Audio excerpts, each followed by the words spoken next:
Hello, everybody. Welcome to the stream. Hope everybody's doing well. Um, Welcome to Sketch Fighters. We see all these. We have all these guys lined up. These fighters lined up on the left-hand side. Let me close out everybody until they get here. All right. So far, it's just Jerry and me. So, welcome to Sketch Fighters. What's up, guys? That's Jerry Ma, our co-host. Jerry Ma is a professional comic book artist slash designer slash restaurateur. My name is Bernard Chang, professional comic book artist slash former NCAA Division III basketball player.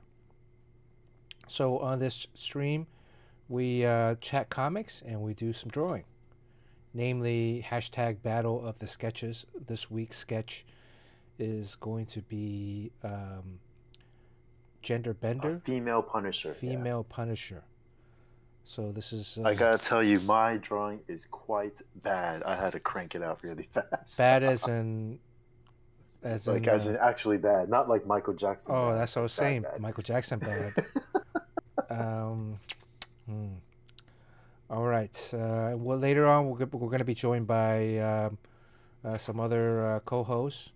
We might have a special guest tonight. I'm not sure. Fletch said he's going to try to bring in a special guest. Mr. Met. Meet the Mets. Meet the Mets. Let me say hello to everybody really quick on chat before we get started. Long Woo, good to see Long Woo keeps a streak, two streams in a row. Long Woo's the first to chat. Lurky Lurk almost was right there. Welcome Lurky Lurk from Canada. Good to see you. Too Woke, Mr. Clips, how are you doing?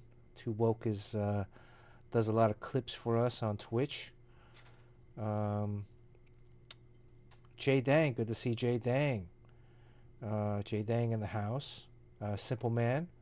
Good to see Simple Man from Iowa. Simple Man's been doing a lot of drawing. Man, he's really pumped out a lot of work, huh, Jerry? Yeah, Simple Man's been drawing like a machine recently, actually. It's good, man. I mean, the drawing's improving, hopefully. Yeah, I think they look, to me at least, like they're getting better each time. Yeah, and it's up, I mean, really some of that is Simple Man, you know, if you're seeing the difference in the work that you're producing now versus, a few months ago. The more you draw, the better you get, but also hopefully your eye is also improving, and that you can see the some of the maybe mistakes you might have made before, but now you're not making the same ones.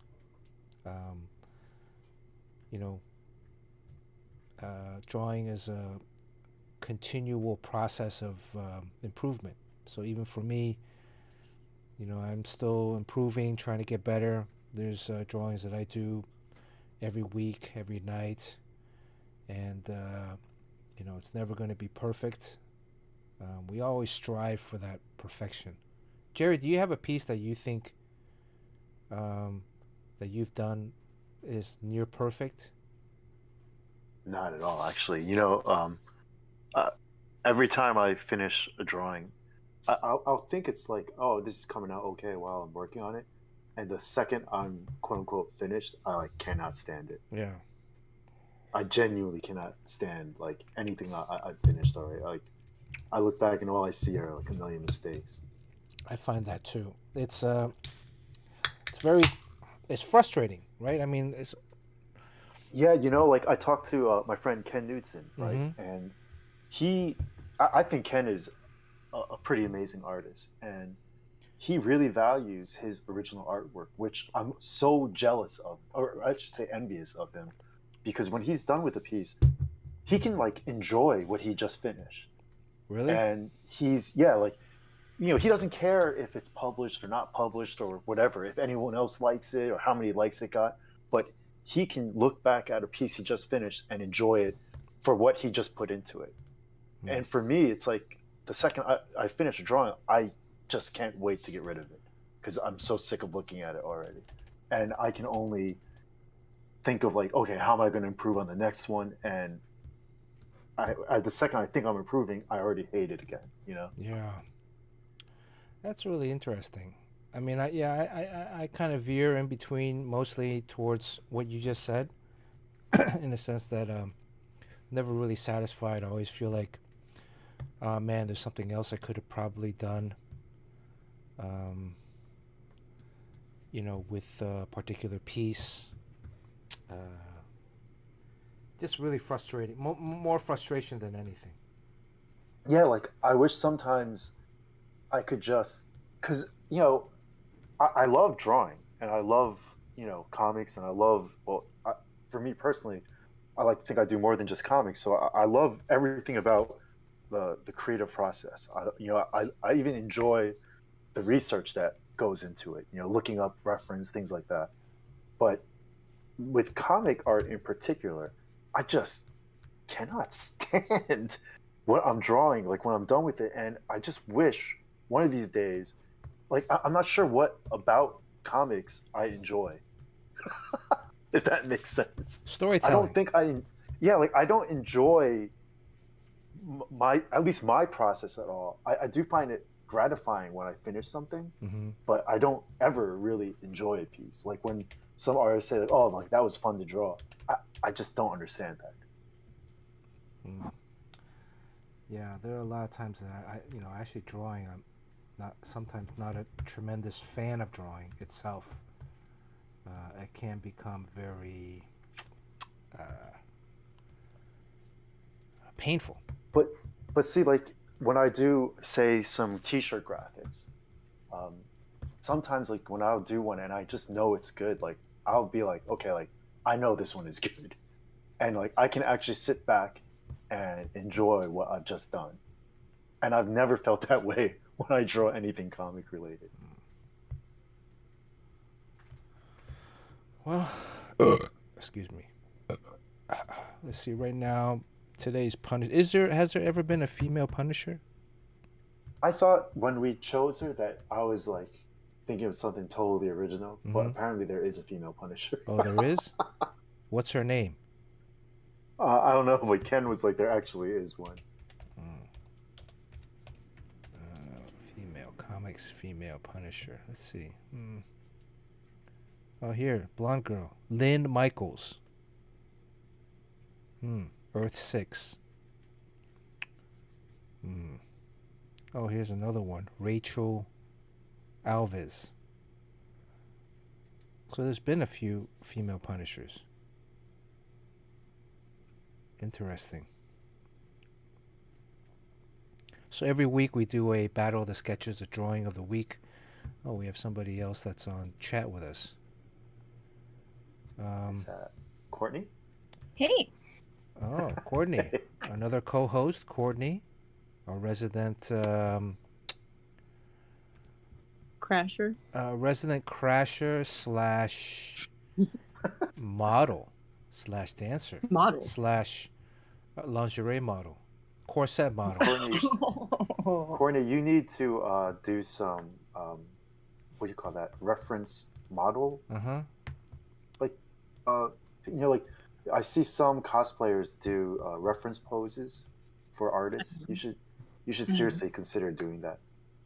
At least, if anything, for this stream. Yeah, people can pay me to do that. Yeah. That's cool. No, if we did like some comic book like some, let's see, if we can figure out some major iconic female comic book poses, and then if you posed in that, but then we would want to take, I would say, like a drawing exercise I gave Ace for younger artists is to take a pose that they've seen or that they like, right? Because a lot of comics artists, they start out, reading comics and then mimicking some of their favorite artists or favorite drawings. So I would say, draw that, repeat that drawing, but then do that same pose but from multiple angles. So from different angles, right?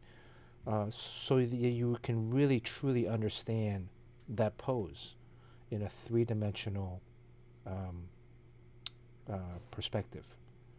Yeah, I took what you call live drawing class Mm-hmm. when I was living in Hawaii, and it's, I mean, for my art style, it's, you know, kind of Japanese animation, anime, and but to actually, like, I would refer to magazines and books like back in the day, but to actually like see somebody live too is that was a good experience. And I met a guy there who actually did 3D modeling, and I saw him again at the San Diego Comic Convention, and I was like, "Whoa, what's up, dude?" So, but yeah, I think I agree.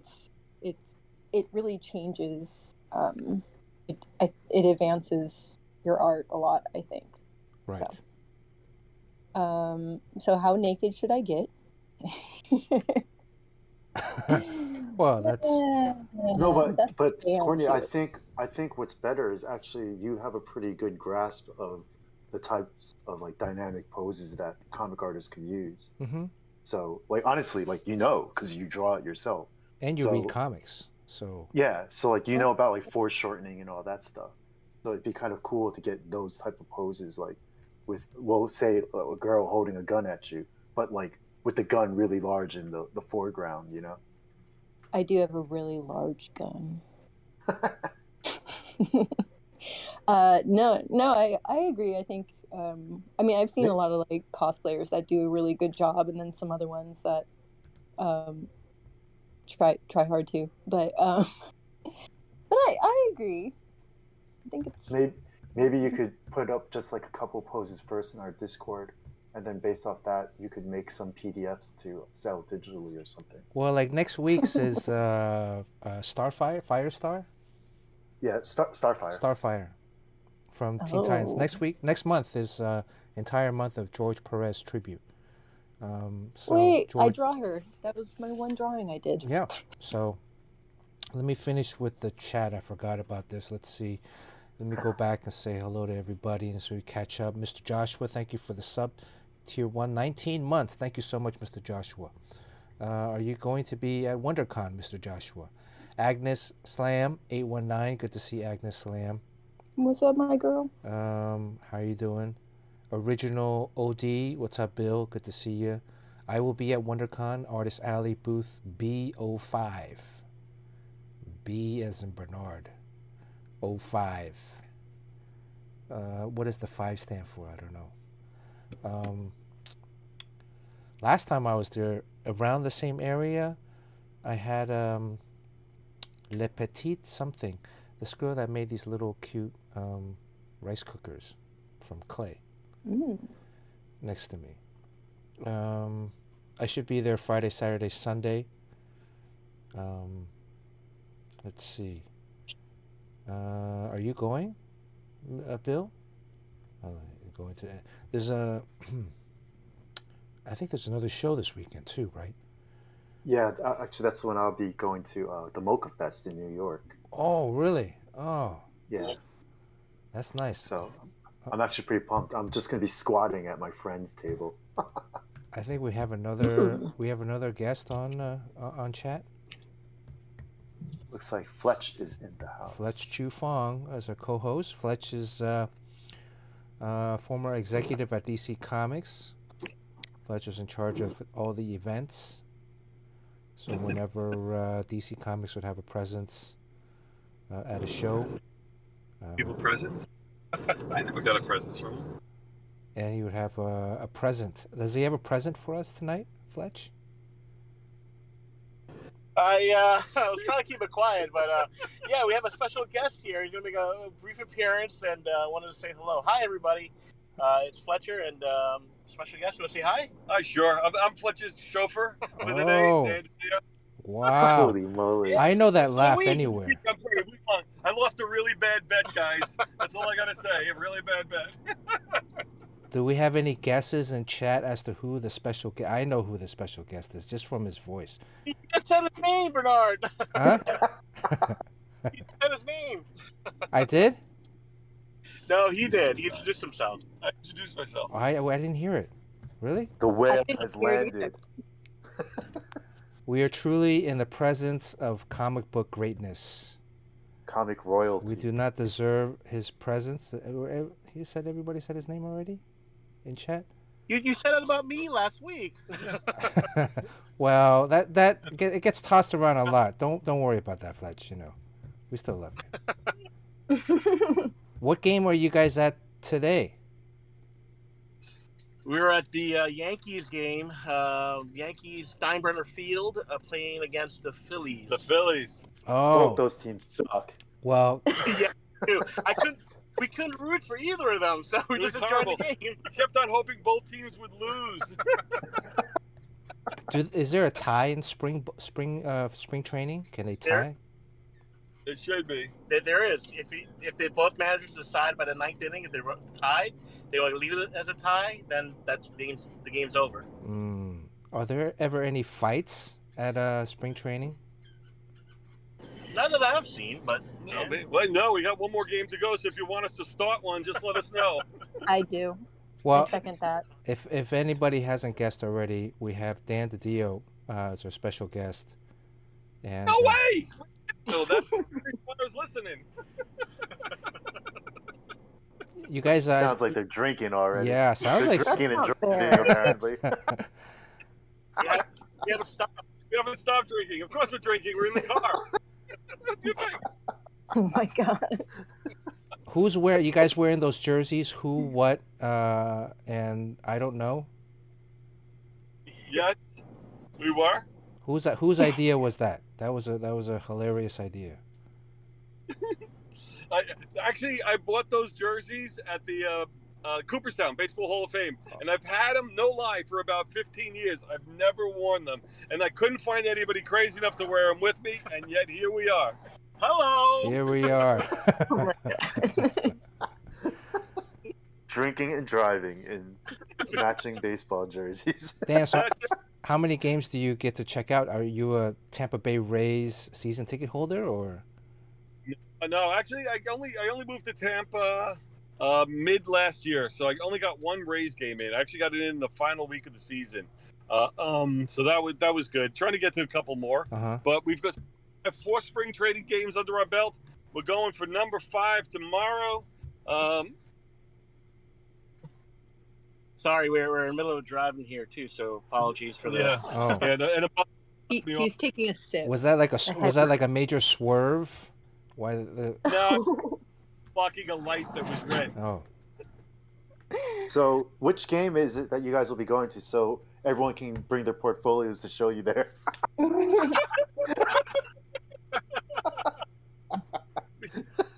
Phillies upper deck. Hopefully not in the sun again. Oh man! So, if they bring you an umbrella and a beer, they're in, right? You look at your portfolio. wow, that's a great idea. I mean, that's a very fair trade-off. Most pay I got paid in the last 2 years. So sure, I'll take it.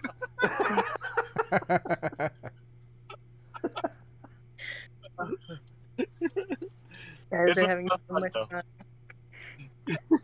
Dan, were you? Dan, you've never had spring training, right? This is the first time I've ever been gone to spring training. Wow. So a lot of fun. And, and going out to Port St. Lucie was a real blast. I have to say, I've always wanted to go to Met spring training. It's one of those things I've watched it on TV for almost 50 years, maybe more than 50 years. So to actually get to the game was a lot of fun. Yeah. A lot of fun. But sadly, after the game, you didn't make the cut. So I did not make the Yeah, cut, yeah. strangely enough. Well, don't they have like those fantasy camps down in Florida? Yeah.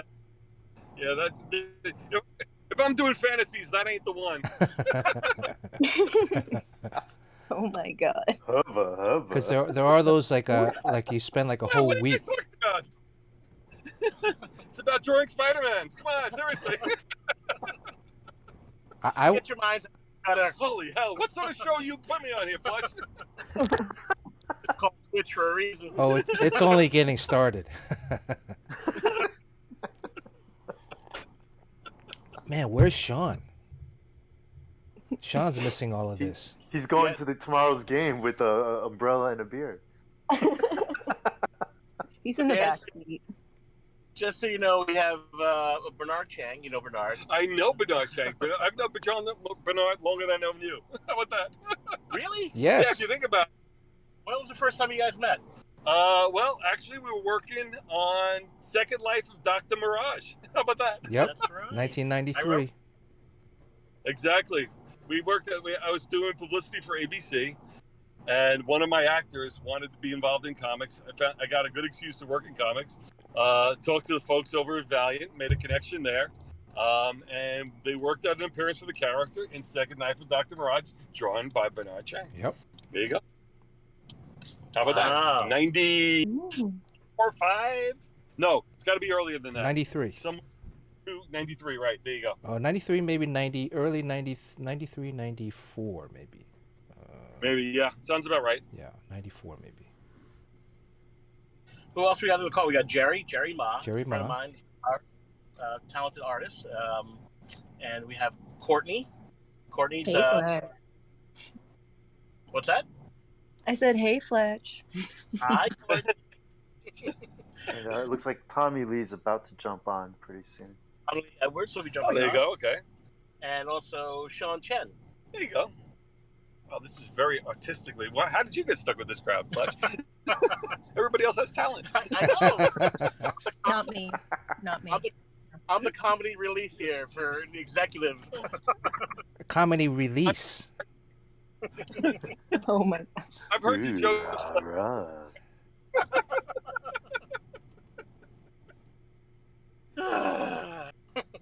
Good times.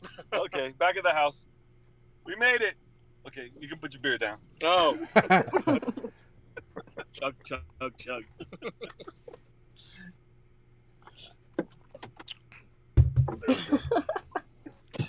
All right. Okay, we're good. All right. Well, sounds like you guys had a great day today. Yeah, it's been a great week. You know, going to all these parks. A lot of good parks. So you don't And- keep stats during the game, Fletch? You guys don't keep like, strikes and balls and strikes and. Nah. Fletch, how'd your boy Edwin Diaz look? He left his radar gun at home this trip. I figure you're trying to be like a scout or something at the games too. Did you get any Just enjoy- baseballs? No, there were a couple of them that flew close to us. So. Yeah, there was one that landed at at Dan's feet, but he didn't realize what was going on. Some guy swooped in and picked it up. Really? Oh. Oh, Yeah. Reflexes just as sharp as ever. that's my fantasy, is to catch a foul ball or home run. Hasn't happened We yet. saw some Wait, though. We saw a girl, without even looking, like a ball was bounced over her head and bounced back to her. She caught it behind her head. It Wow. was great. hubba. Catching balls behind your head. Bouncing twice. Oh, settle down. Well, I guess the most important question is, when you go to these games, do you bring a baseball mitt, a baseball glove? No, I don't. No. These guys bring a cooler full of Oh. booze. Right? We just, we just go there and enjoy the game. Okay. Do you want a drink? Yeah, come here. I want a drink. The last time I went to a Mets game with Fletch, we drank like the entire freaking time. And I Oh. went to the goddamn Mets store afterwards and spent like $300 on stuff I did not need. Oh, no. Now, Jerry, don't blame that drinking on me, buddy. Jerry, I'm like, you, of course I need this baseball doll because of course I need it. Jerry, you have any more of those 86 shirts? I only have a handful of them left, just a couple of them. Those are great, man. I wore that to St. Lucie the other day. Oh, thanks, Fletch. Yeah, of course. I heard you got a lot of. Did you get a lot of compliments from the fans there? For the 86? Yeah. Yeah. Yeah. A couple people loved it. Yeah, they're all Mets fans. That was Over a there. great documentary.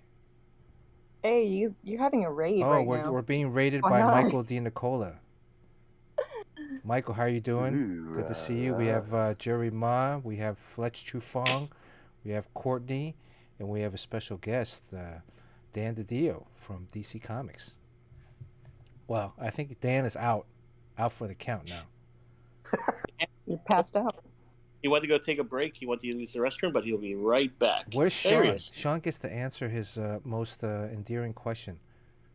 Oh my God! He gets to confront his one regret. Oh my God! I need it. Somebody It's text drama. Sean. Tell him to jump on. Yeah. I'll text him right now. Pineapple? You want the No pineapple. Sorry. I'm a big fan of the mango. the watermelon? Watermelon. Really? Ooh. Yeah. That's weird. Do they have like at the spring training ballparks? It's like a. Would you say it's like, just feels just like a regular game, or is there something else more? I don't know. It's funny because we did Steinbrenner Field today, which is the hated Yankees park. Right. That's the one that felt most like a baseball park. I mean, that's what they say it was 11,000 seats. Yeah, that's the 11,000 most. seats. Wow. That's the most. Yeah, so that was the big one. So out of all of them, it seems the largest. It feels a little bit like a game, but what happens is by the time you get past the third, fourth inning, they start to put a lot of the rookies or the kids trying to make the team. Mm-hmm. So the game changes forward, and you can tell it's a little low. It's a lot more low key. You know, everybody seems very.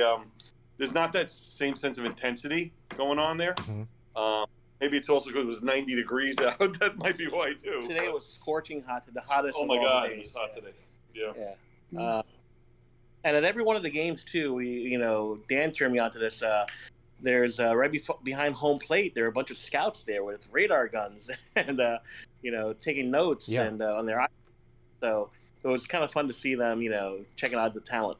Yeah. In a different way, not that type of talent. Ooh la la. That's what I used to do at spring training. And they'd be eyes are all on Fletch, man. Fletch, you didn't take your shirt off at that point because it's so hot. It would because it would have been on ESPN highlights. Dan, I thought Dan would paint like a target on Fletch's chest, and then during one of the intense 3-2 count, Fletch would take his shirt off and then jump around as a target for the pitcher, right? Like the better one, we used to go at the Dodgers game. I used to get Leilani to yell in Spanish at all the different Spanish players. Oh, really? It was that one guy actually we got one of the guys to laugh once because we were with somebody and he was Cuban and the people we were with were Cuban and I guess she said something in Cuban that only a real Cuban would know. Right. And he started laughing, swings and misses the ball, no lie, and then afterwards you could see she says something again, and he looked back, and then he hit a home run. Oh, really? I forgot what player it was. It was on the Dodgers. It was like one of those moments, like you go, "Holy shit!" Yasiel Puig? Was it Puig? Yes, it was absolutely. Yep, Puig. Yeah, Puig. No longer playing in Major League Baseball. Really? Yeah. I think he went to Japan baseball, but. Yep, that's the guy. Yeah. Well, I think there like a couple of weeks ago they were saying he wants to return to the Dodgers, but it's up to the Dodgers if they want to sign him. Right. Yeah. He had so much talent, man. He was good. He was good. Yeah. But I got to say, most of the fans were tame in the crowds. But we found the one section of Port St. Lucie, the left field, by the left field stands, next to the bar. Yeah. And we were that close to the left fielder. Yeah. And one of the fans yelled out to the left field we were playing the Nationals, right? Yeah. He's wearing red. What do you say to him? He goes this. He's going like, "You look fat and red, but you look blue. But you would look great in blue." This guy just hit a home run, and he just hit a home run, and he starts laughing and turns around. He gave everybody the high sign in the stands. And that, I guess, you know what? It's funny because when I think of spring training, that's what I thought of. People coming off to the sides, talking to the players throwing the balls into the stands, getting that level of interaction. It was all in good sport. and the players seemed into it too. And I think that's what's fun about it, rather than when you're during the season. Everybody's so into the game. You can't break their concentration. Yeah. Which is why I don't think there's many fights you see in spring training. Yeah, that's right. You're like, what's the point? It's. And as a matter of fact, to actually say that point, we went to the first game we saw was Phillies Blue Jays, and 4 guys were hit by pitch, and nobody flinched. Yeah, nobody flinched. Curious, interesting. Yeah. And it's not like, at games where you got to fear for your life, you're wearing the opposition jersey. Yeah. Everybody here is just all welcoming. So yeah, because people are traveling. You see, a lot of these stadiums are real close together, so people are traveling from stadium to stadium. Pretty much what we're doing.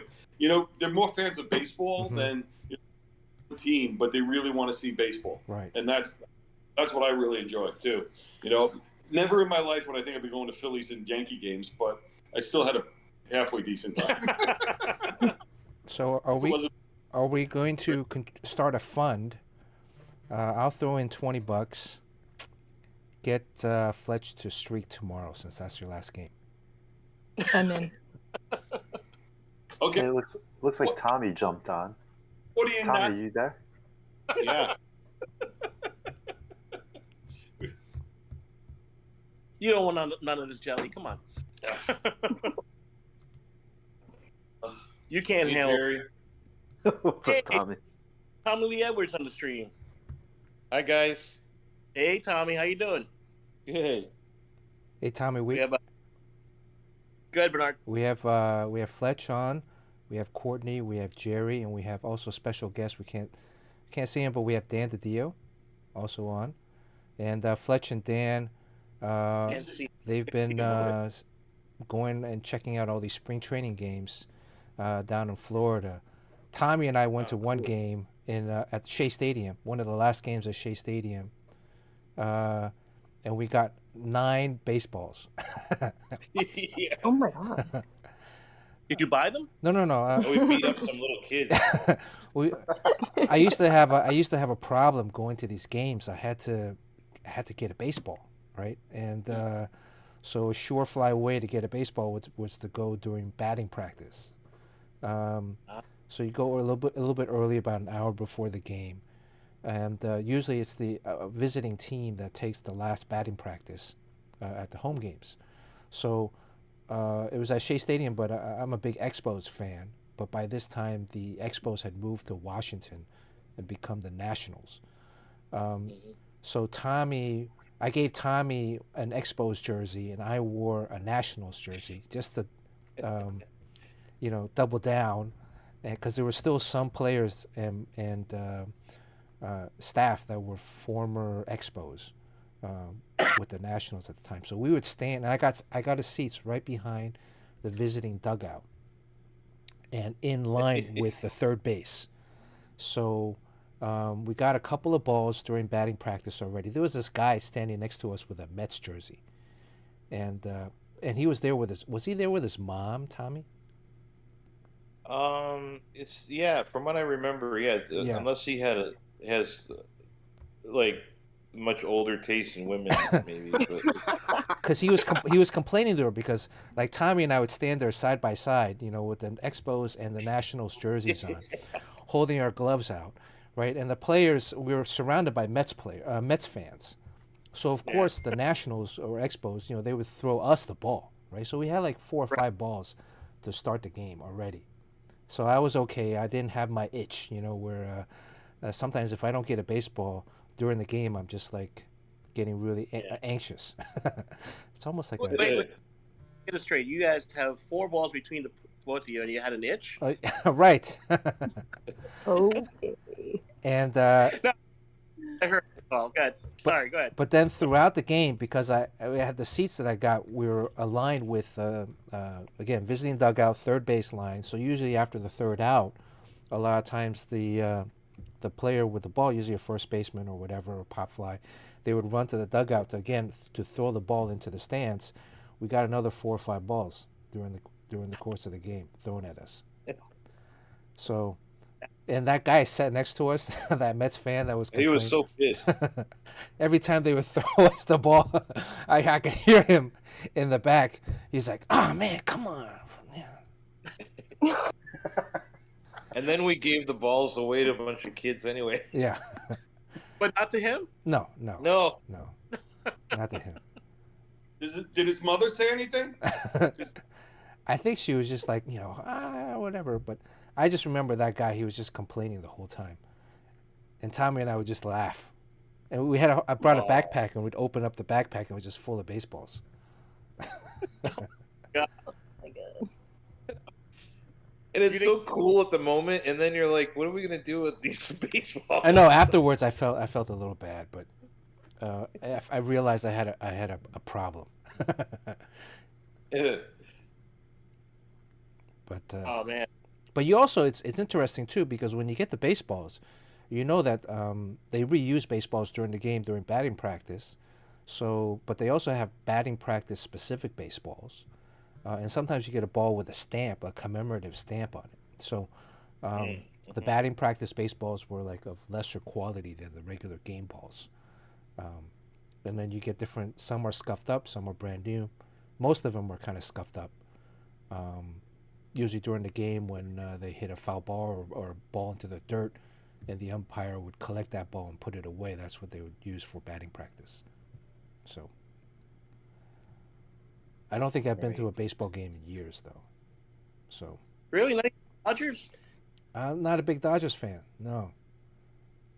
When they town? Oh, Oh, sorry. When come to town?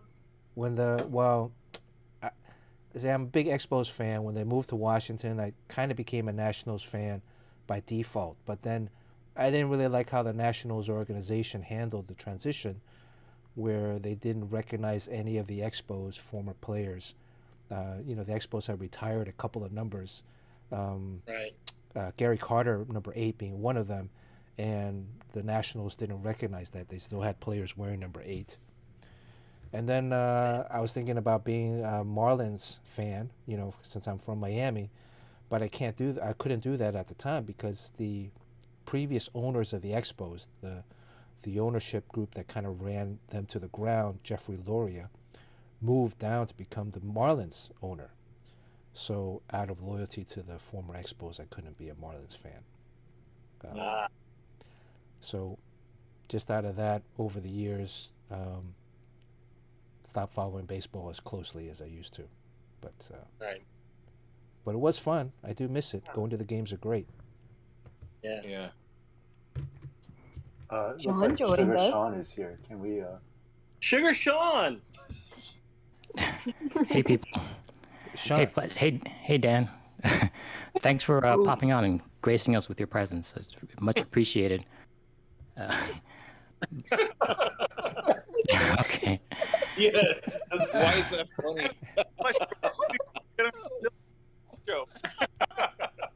Well, I guess I don't know. I think what all this is about is after you left DC, I caught a lot of your interviews. I tried to catch every single one of them. There's really good information there. And someone asked you about your biggest regrets at DC. Yes. And Yeah, Sean. so you mentioned this project, Salvation Run, and I was like, oh, dang, I was a part of that. So No. Fletch warned me about this. okay. Hey, dude, we're talking about baseball, Sean. That's why I stayed out. Let me tell you the run story. Salvation Run story. Okay, here's the Salvation Run story. It has nothing to do with you, Sean. I'm sorry, but it has everything else around you was crazy around that book. So, Salvation Run, the initial story was written by George R.R. Martin. Okay, and this I'm going to tell you this is a true story. This is a weird one.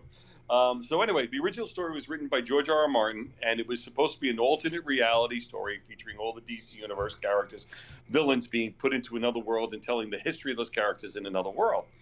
And I always loved the idea, and George R.R. Martin was hot. So we said, what can we do with them? So we had the script sitting there, the idea, and I called George and I met with him, and he turned in a new script for Salvation Run. And the new script came in, and the opening sequences. They get all the villains together, and they send them off to this other planet, and then it's about 15 of 20 pages of characters killing and raping each other. No lie. So that kid was aghast. I still have the script, still have a copy of it, and I didn't know what to do. So I went to Bill Willingham and I said, "This was the idea. Can we turn it into something? We want to make it fit into the DC universe." And Bill was great. He started to put the idea together. Sean comes on board, and then I don't know if we get one script out of Bill, but he disappeared, and we had to hand it off to someone else. And the problem is, we're about 3 generations removed from the original idea by now, and we're trying to make it work, and things are changing, and you're trying to tie it into the rest of the DC universe. But what I say was the biggest regret is that I thought it was a really good idea, and I wish we executed the story, not the art, the story better to fit and make it feel more important to the DC universe, because I thought it was a really good book, or else we wouldn't put you on it, Sean, because we wanted to make it. You know what I I mean? think they put you on it because they knew it was going to tank, Sean. I appreciate it, but then what else would you say on this on this stream? But yeah, I mean, I wish I knew what it meant to you, because I mean, you know, when I look back at it, I was like, well, you win some, you lose some. But I think I would have really made a bigger effort if I knew it was like your big thing. I mean, I try to do my best on every project, but I wish I knew what it meant to you. And I also remember when I was doing that, right in the middle of it, I had my first child, and that really played havoc with the art. And I thought maybe that was a you know, one of the reasons. So if I did anything to contribute to it, I'm really sorry. No, in fact, the idea was always that every year I wanted to do one for all the villains, to give the villain showcases. We started with that with Villains United, and I wanted Self Run to be that next story. It just sort of went off to its side and didn't have any impact. But like I said, you could go through any period of time, and there's always extenuating circumstances about everything. And that was one of those things. The stars didn't align the way they should have, because I think it could have been a big deal at the time, you know? Well, that's good to know. So, Sounds like it was the artist's fault to me. yeah, that's what I'm going with. There was something else going on around the edges that, you know, you can only imagine how tough it is. Yeah. Keep all these things on track for an extended period of time. So correct me if I'm wrong, but that's around the time that we had these people come in here that put out a document that said, you know, we. No, this is earlier. This is way earlier than that. Way okay. earlier. This is when we had control of the line. And Dan, exactly lose control. Exactly what. Yeah, I remember what was Matt Sturges wrote it. I think he was the guy who wrote most of it. It seems, because I think Bill Willingham was pretty much gone very early on. So Matt and Matt's Lila Sturgis. Lila. And Lila at the time really was in close with Bill, and they were strong writing partners together, and Bill was really mentoring at the time, and ultimately did a really bang up job stepping in. It's a very hard thing to walk into the middle of a story that has complications and ties to titles and series, and try to keep that on track while trying to tell your own story at the same time. Yeah. And I think she did a good job. Yeah. So it's not you, Sean. Yeah, it's not that at all. It's just, my regret is that it should have been bigger. That's my regret. That's the only regret. Okay. Wow. I don't know if I could have handled it. I mean, there was a lot of issues and a lot of characters. Yeah, that's the whole. Yeah. That's why we thought you did a great job. Yeah. Because okay. step into a book with that many characters and make them feel unique and separate and individual, and that's important. Right. You know, sometimes you get a lot of things. One of the things I hate the most in comics is when you see that lineup in a book, all these characters lined up, and they're all the same size and height. And I'm like looking at it. These are all characters. They should have unique silhouettes. They should have their own style. And you do these lineups, they all could be the same one. You can remove them and shake them around. And you need people to come in and bring that individual personality to the characters, so that even when they have nothing to say and they're standing in the background, you still. That's a that's a talent that's you don't see much in these days. Yeah. Cool. Well, I'm Dan, glad we aired this, got this off my chest. But yeah, much appreciated. You got But it. Sean's been holding on to that for years, Dan. it gave me a serious complex. I had to go back to art school. Yeah. Ran into advertising after that. Hey, And better, I'm sure. Wow. Cool. but the only part I didn't believe was that George R. R. Martin turned in the script. No, I got it. Actually, he had a co-writer. Oh, okay. Wow. So this is George R. R. Martin way before he was on everyone's radar from Game of Thrones. So This is when he was on everybody. George is a longtime comic fan. Okay, first things first. He used to be part of comic fan clubs and fandom in the late 50s, early 60s, and unknowns to most people, is a good friend of Bob Wayne, who was head of sales at the time at DC. And Bob's the one who set up a lunch with me, with George, at San Diego, and that's when we worked out Salvation Run original idea. cool. Wow. Great. Yeah. So this was like Game of Thrones before Game of Thrones was Game of Thrones. No, this is during Game of Thrones. Yeah. Oh, okay. Yeah, this is when when the books are hot at the time, before the show's on. Wow. Very cool. Yeah.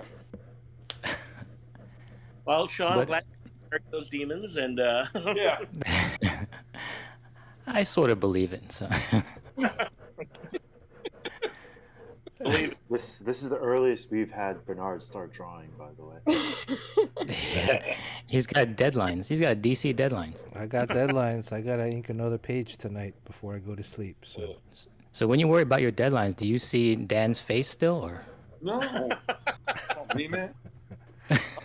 Pull it back up. well, the sound of Dan's voice used to drive a lot of fear into all the artists, because if you're getting a call from Dan, something's either really good or something's like something's really bad. So Ay. Yeah, we need you back, Dan. I mean, I think really, whatever you do next, I hope it's comics related. I know you and Fletch there are cooking up something. Maybe. We had a lot of alcohol today. Yeah. And you're going to television, right? So, I did enough television. I did a long time of television. Did a long time of TV, probably equal. So now you get to do something you want to do. That's the more fun thing, That makes it more. Yeah.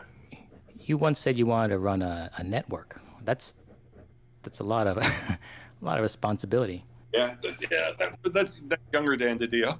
Yeah. Silver Age, Danley. Yeah, I got 3 grandkids now, man.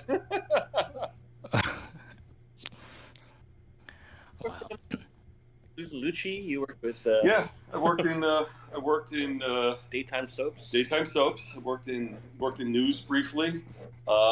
Children's animation, ran a small animation company for a while, computer animation. Mainframe, right? Was it that that Beast Wars?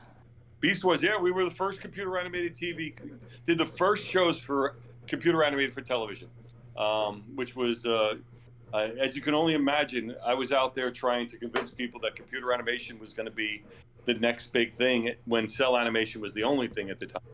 And it was an interesting uphill battle, and it's even more fascinating to see where everybody is right now, One of the pioneers. Yeah, Beast Wars was a big deal. Reboot was my show. Reboot. I did an Oh yes, reboot. Yeah. Yeah, we did a show called War Planets in the U.S. and Shadow Raiders in in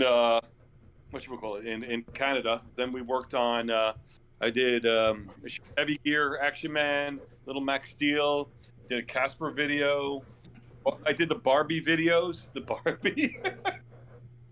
The Barbie video. Yeah. And then a show called Weirdos and a couple others. The last thing I did at Mainframe before moving to DC was, strangely, I did we did the Spider-Man show for MTV, Was my Oh, I last. love that. I love that Yeah. show. That was the last show I put together before I moved out of mainframe, Cool. which was fun because I was a bit of a Spider-Man fan. Most people don't know this. For a short period of time, I was Marvel's landlord of all strange things I used to do. And Marvel's landlord. landlord. What happened in the mid '90s? Marvel was owned by New World Television, and New World. Marvel broke free of New World and went out on their own when they started to raise money for themselves, and they needed office space, and I was renting space from mainframe. I had too much space. I was moving it to a much smaller location, and I wound up renting my offices to the folks at Marvel, and I signed a deal with Avi Arad when he was running all of Marvel at the time. So it's kind of fun. Wow. Marvel's land. I sublet it. But I can't do the story. Never mind. I can't do it. Never mind. No one's. It no is one's the listening. internet, though, Dan. So I will warn you. It's the internet is forever. I know More alcohol.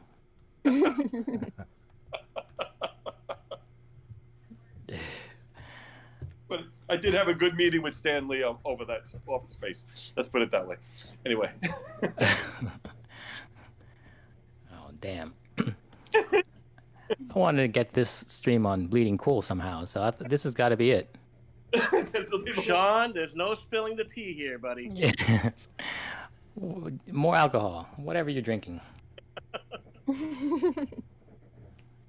What you drawing? I'm watching now. Well, Yeah, I turned on for Dan to take a look at. female pun. Today's drawing, we do a battle of the sketches, a new character every week. This week is a female Punisher. So Yeah. March has been all female heroes, and then next month is going to be all George Perez characters. So Oh, that's Right. we do one character a week. Last week was what was last week's? Emma Frost. Emma Frost. Where's the Emma We- Frost? So this was a sketch from last week. These talking heads are freaking me out. in the animated left-hand side of the screen. That says Emma Frost from last Yeah, week. that's nice. So we try to do one sketch a week, and then we post them up. Try to get everybody involved. Anybody that wants to participate, they're welcome to. It's really just trying to create a little bit of a small community here. And streaming's been fun, in the sense Yeah. that I've gotten to meet a lot of really cool people, and it's a great way to kind of share this passion and love for comics. With readers alike. So we got people on here that are watching from kind of all over the world. A few from Canada. We have some from Australia, even as far as India, Taiwan, mainland China, and some in Europe. So Far-reaching for sure. That's great. You missed a milestone weeks ago. What's that? He had a number of followers that he hit. Yeah. And then Bernard got to share, and some of the people on the stream got to share some of their favorite chat stories. Oh, Dan, would you perhaps? What's that?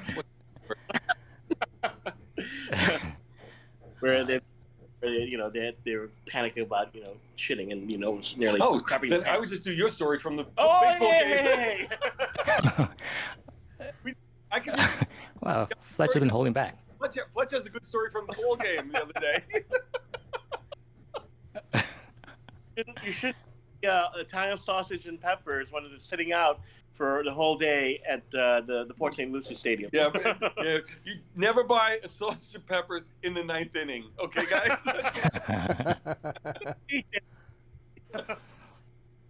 It didn't sit well on a 3-hour ride back. Nope. Uh-oh. Yeah. But yeah, we were running. We were getting to the point where he was Google mapping bathrooms, guys. Let's stay focused on the word gas too. I left you a little gift in the car. You didn't just pull over to a truck stop, or you know, on those highways in Florida, they have that huge medium, right? This stretch of the road did not have a lot of gas stations, so we actually got lucky. I mean, we got lucky. They got lucky that that we found a 7-Eleven. Actually, I looked up and it was like the closest one was a Raceway. Yes, and then on the way to the Raceway, we saw a 7-Eleven. I ran into it. That's it. Ran it, and then floodgates opened. Because you do got to be careful too about the alligators. Not in the bathroom. Hopefully. Snakes come out of the toilet. That's different. A snake did come out. Now I'm sorry I brought this up. Yeah, go ahead. I have to relive this moment. I pulled my finger, but he wouldn't.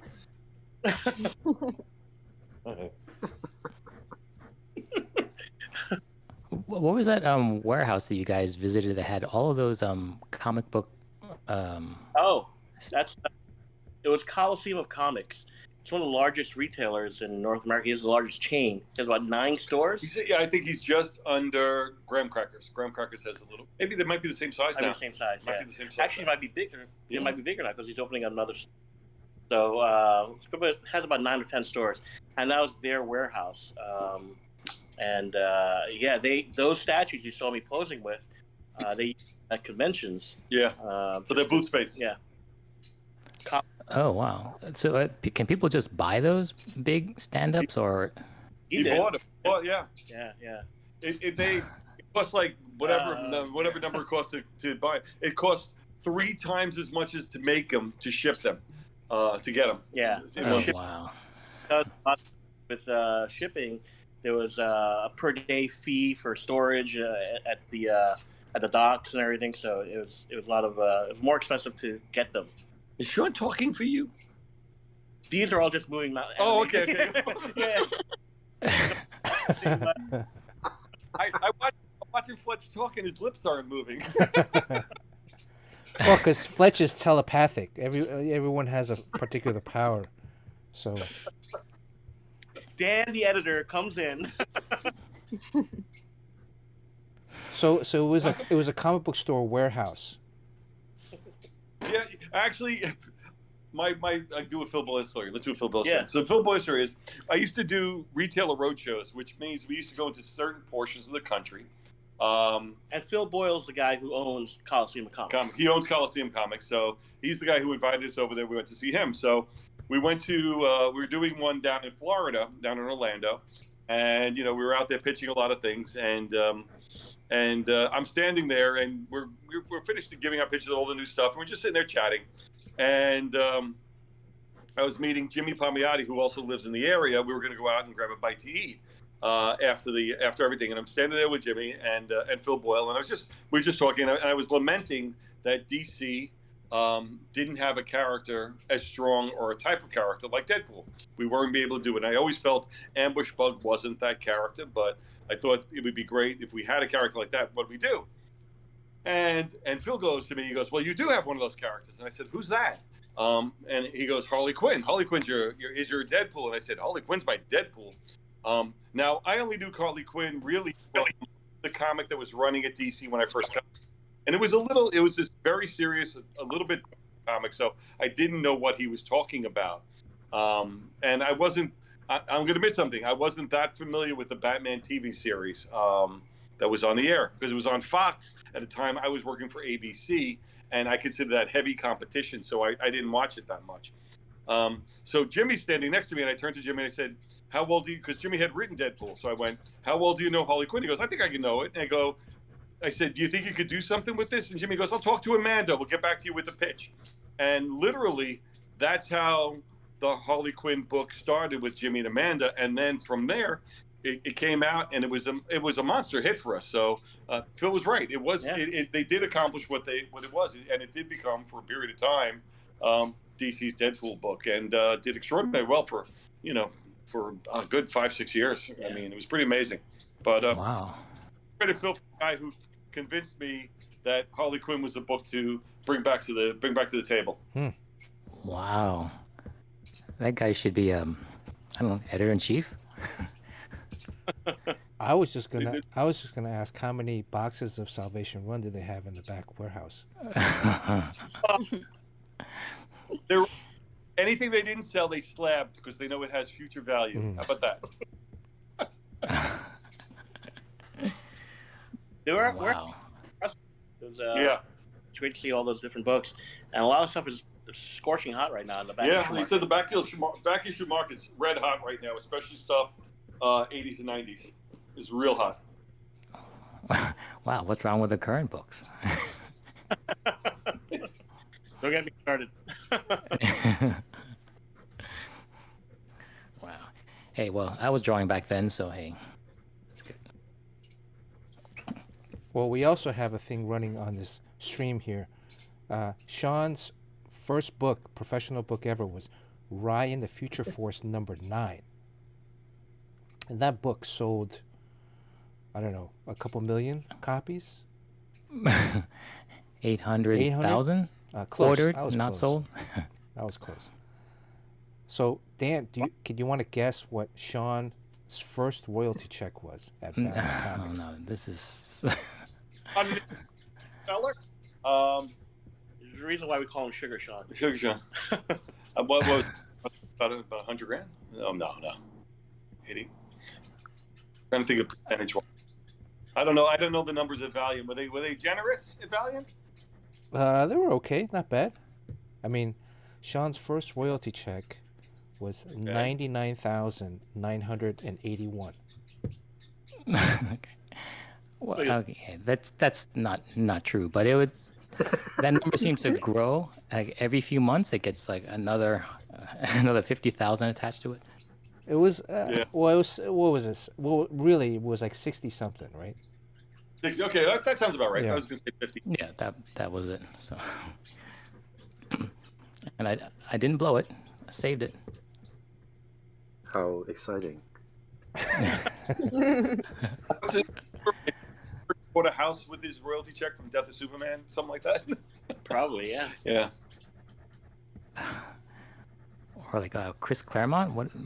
I think he bought an airplane at some point for his mom.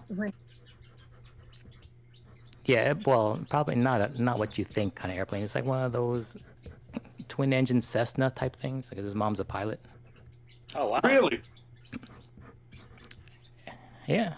So that's what he told me. So That's great. You know what? Good for him. You know, the kind of work he put in X-Men and the amount of success it had, good for him. I gotta say. Wow, an airplane. I want to yeah. Tommy Lee, and he put in his last issue. You finished your last issue of Trooper's Legacy today? No, I've got. I'm on the final double-page spread, and I was so burnt out that that I decided to just take a few days and get away from it, and then I went back to it and decided, and I'm kind of into it again. You know, I just really needed to get away from it. I was just hating being in the studio and hating everything. So I kind of got that out of my system a little bit, and I'm actually now I've got really into the spread, so now I'm spending an extra long time. And now that I know that it's my last 2 pages of the book, because I'm not gonna finish the whole thing, I decided I'm gonna leave, and because I just can't do it anymore. It's too much. I'm just not into it, and it's too much work, and I just had a hard time working on it. Yeah, you got other things going on too. Yeah, and I just, it's just been a rough year, and not wanting to work on comics much right now. I mean, at least not ones that I don't, kind of do on my own. Right. Yeah. Yeah. So, You. Yeah. Do you normally get like those blocks? I mean, it's always good to take a walk away sometimes and clear your head and just step away from it for a little bit. yeah, that's why like on Saturdays I always have my car day, and I always have where I go and I work on my cars, and then I'm doing better and better with that. But yeah, it's been particularly tough. Uh, you know, just the book was a lot more work than I had anticipated. That's a big part of it. Like I remember originally, you know, um, Mark Miller, the writer, was like, "Hey, what about like how fast can you do a book?" I'm like, "Well, I could do it in like depends if I'm doing all the pencils, inks, colors like I normally do. It could take anywhere from 2 to 3 months per issue, and then I get the script, and the number one is 48 pages, and I was like, oh." So, and then number two was 36 pages, and it's just giant. I Yeah. think in the way that I'm doing it, almost like a painted book, it's just if it was like a 96 pages, or like a 4 or 5 issue thing, I think I'd be good. But it's a 12 issue thing, so. And then they got somebody else to do like fill-ins to help out, and I think I lost a lot of steam. Uh, like around issue 4 was, and then when Bernard helped me finish that one, Yeah. and just kind of was just getting really tough to. So what's the last issue? Last issue is issue 6. Well, no, it'll be because then somebody else came in to do 5 and 6, and I could jump ahead. Mm-hmm. And then so I'm finishing number 8. Okay. So, and then I was gonna, and then the fill-in guy was gonna do a couple issues like 9 and 10, and then I was gonna come back and do 11, which is again another like double-sized issue, and I was like, oh man, I'm just so burnt out. Yeah, yeah, and like I said. What was that, Fletch? Like I said, that happens for sure. Oh yeah. Yeah, and it was very, I mean, I don't want to, be a downer, but yeah, it was like, I mean, that, that was around that time when issue 4 and when Bernard and I were going down to Miami, and, there was a lot of real life stuff going on, and that I just haven't been able to really recover from, and that I was hoping I could. I'm just having a hard time working on comics in general. Yeah. So you got a new gig now, right? I mean. Yeah. So I've been. My plan was I was just gonna work on commissions and covers and work at the garage, and just kind of recharge, and then now there's a new startup company, which is like a game and media company. Like, I'm not sure how much, if anything, I can say yet. Right. But right now, so yeah, I'm the creative director of this company now, which is my favorite stuff I've ever done is when I've been able to, direct stuff, and like I had my show at Fox, going, and then we didn't go to series obviously, but then I had my other show that I was working on for Google, and that didn't happen. But and I just love doing that stuff more than anything, and I just need to work with people more nowadays. Yeah. So it's been, I'm kind of like part-time while I finish Jupiter for the and then next week I'm going to Texas. Melissa and I are going to go see MotoGP racing in Austin. You love that. Yeah. Yes. And then after that, when I get back, I'll be full time on the new thing. So yeah, it's great. I'm putting together, like trying to put together a really great art team on all this stuff, and it's great. I love doing it. That's awesome. You find you find your different calling and passion, so that's good.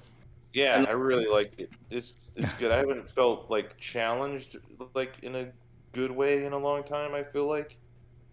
So I'm kind of I'm enjoying like there was a animated series I directed for Microsoft, Brandon Generator that Edgar Wright wrote, and I was like, oh, like I had always was like nervous, you know, it was like a pressure, but I really liked it, you know, and it was always like, you know, you go to these big meetings in England and everybody be like, okay, what do we do now? And at first you're like, oh shit, and then it's just so fun, you know, so. And to feel like you're needed, you know, is fun. You know, like I feel like you're actually contributing, or I feel like on sometimes, you know, like I feel like sometimes on the comic stuff, you're such a hired gun. They could just kind of get whoever, and then they do, you know, to kind of like, you know, if you're running late or whatever, because obviously they have to, you know. Yeah. Well, Tommy, at this new place, cheerful conversation. I know. at this new place, But no, but what's cool about it is I'm really like doing a lot better and feeling happier. You know? That's great. That's great. Yeah. I'm kind of wondering though, if you end up making a lot of money, the kind of shit you would spend your money on. It was kind of funny to think about. Like, would you be like a Jay Leno and have like 20 cars that you're working on? he already has like 4 or 5 cars. No, I don't. Well, actually, I do. Yeah. I mean, they're all in different. There's a handful that are in different states of repair, but or restoration. Restoration is the better word. Yeah. So this coming weekend, I'll be driving the 70 Plymouth. That it's all ready to go. I just gotta get those seatbelts back in there, but I've got need that. Yeah, the new floor's in, the transmission's in, everything. So it's ready to go. I put those new door panels in that I made. So yeah, those are cool. The red ones. Yeah. So this weekend we're gonna take it out. Well, the big. I just can't crash because I don't have seatbelts. So. The bigger question here is, do you have a Shat story to share with us, Tommy? Yep. I kind of don't. I mean, they're. You pee yourself a lot, though. What was that? You pee yourself a lot, but I don't know about the Shat story. No, the pee stories, I have like multiple pee stories, but pee stories they count. I told a pee story. Yeah, the Shat ones are always like oh shit, I'm trying to get from the studio to the house, you know, because I don't have a bathroom in the studio. So, you know, it's something like that exciting, you know, it's like, oh man, you know, I almost made it, and you know, that's it. That's the story. See, I would think because you're in such a rural place, I would just like pull over and like take a dump right by the driveway. I mean, and then the next day, you know, if your wife's out there, I would just blame it on like the wildlife nearby. One time, actually, recently, we were walking around the neighborhood, and I had to go so bad. I came this close to going into the woods. Yeah. And like, you know, and it's, but there's still like you could still see. I was texting Henry to see if he can come pick me up because I couldn't walk. I mean, the only concern I would have is like toilet paper, right? But leaves. Poison ivy. Yeah, no, let me get poison ivy. But if you can squeeze out a deuce fast enough and clean enough, then you know. I don't think I can on a walk. It's not fast and clean when you're out there. It's not going to be. Yeah, it's like it's only like when it's, you know, there's no stakes. You know, when you're out there in the world, it's never pleasant. Yeah. As the new creative director, do you get your own restroom in your new office, or? I don't even have an office. I just work at home. Oh, it's remote, right? Yeah. It's remote, but then I'll be going out to LA some, because most of the team is out there. Yeah. So. Because Tommy missed my story. You weren't on that time when we were talking Shat stories, were you, Tommy, the other week? No. Yeah, because I told my story where I had just started at Valiant maybe like a few months, and I shat myself when I was going in to deliver some pages. So The famous P one though is the when Tommy started was right, the yeah. when New York Comic Con left an M out of my name and it just said Tommy Lee Edwards. Tommy Lee Edwards. Yeah. Well, So it's pronounced Tommy. it's kind of like in Team America, like Matt Damon. Yeah, I think they're related. So blame it on Tommy. You never Yeah, peed yourself. It's always Tommy. Well, it was exactly. fortuitous because we kept like making fun of the name Tommy, but then it came true, like fruition, right? It says something. Yeah, I was actually speaking of like Palmiotti and Quesada and them. They had like a didn't they have like a pub, like a bar downtown or close to Rodeo. downtown? The rodeo bar. Ah, so we were on our way there. I was walking from like Midtown down to there, and I was like, I have to go pee, but I'll be all right. And I had much too much to drink, and I'm walking with some other people, and I'm doing the dance like the whole time, and I'm trying to find, and there's just nowhere you can go in that city and not get in trouble. I don't know, and it was just so finally we get to the bar. I've been in there before. I know where the bathrooms are. They're way in the back, and I'm like, I can't. I'm not gonna make it. And there's so many people. I'm just gonna have to push through, and you know what? Forget it. And it's freezing. So just pee your pants. Well, so right next door, there's a French restaurant or something. Oh, cussy. So I decide I'm gonna go. All right, they have to have a bathroom, and I'm determined to use it. So I just go in there, and I walk past all these people eating, but all of a sudden, when release is coming soon, it's harder and harder to hold it. Sean, what is that called? Sean knows the medical term. I don't know. No, I don't. There's no term for that. So I'm walking past these tables of people eating, and I'm little squirts are starting to come out, and like fresh pepper. Yeah, it's like lemon, like you squeeze a lemon. And I see the bathrooms, over there. There's a wall, and on the wall is a payphone. If you're facing that payphone on the right, there's a who's laughing? Yeah, Bernard's laughing. I'm just remembering this. I don't know. I had forgotten about this. Oh my god. So there's the women's room on the right, the men's room on the left. Facing. So I go to the men's room. It's closed. It's locked, and I'm. Now it's like really coming out. I'm really peeing myself. So then I go to the ladies' room. It's locked, and now I'm just like it just. So then it just dawns on me that I've already done it. I'm pissing myself. I'm there. So I decide I feel awkward just standing there holding on to the door handle of the ladies' room, pissing myself. So I decide to pick up that payphone. And I just stand there on the phone and just full release. And the floor is like a concrete, like a painted concrete. And I hang up the phone. I'm pretending I'm talking to Thank God you hung up. Yeah.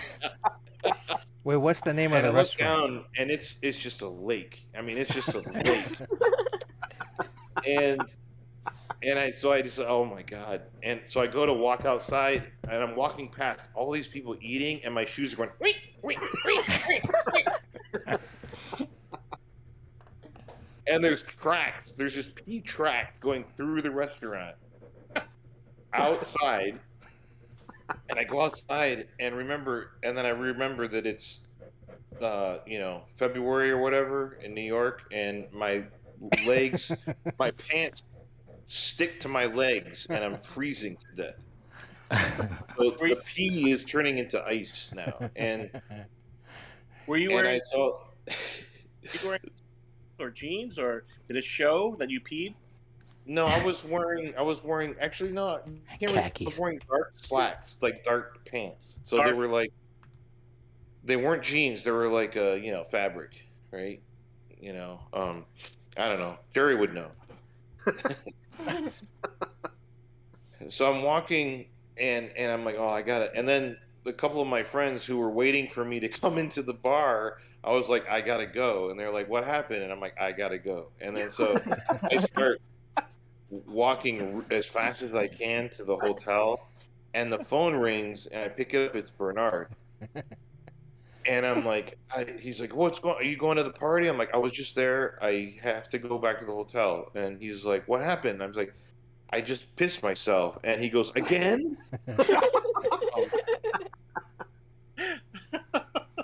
Because this happened before in San Diego. I got really, but that was different. That one I peed on myself. Yeah, more. that one you were at least at the over the toilet.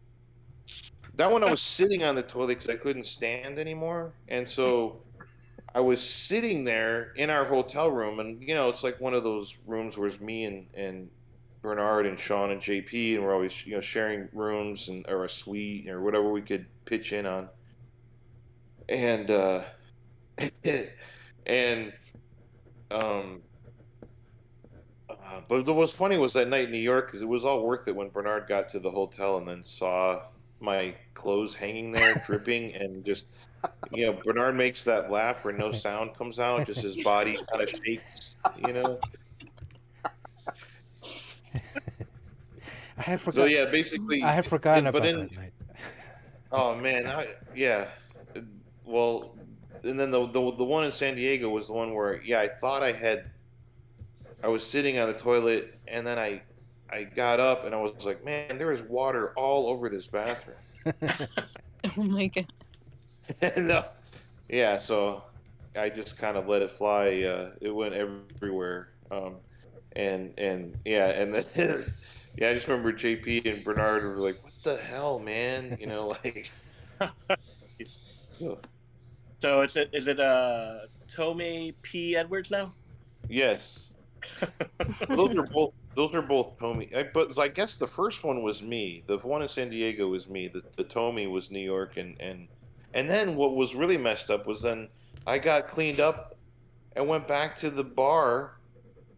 After I just got fresh pants on and everything, and then maybe 3 hours later was throwing up.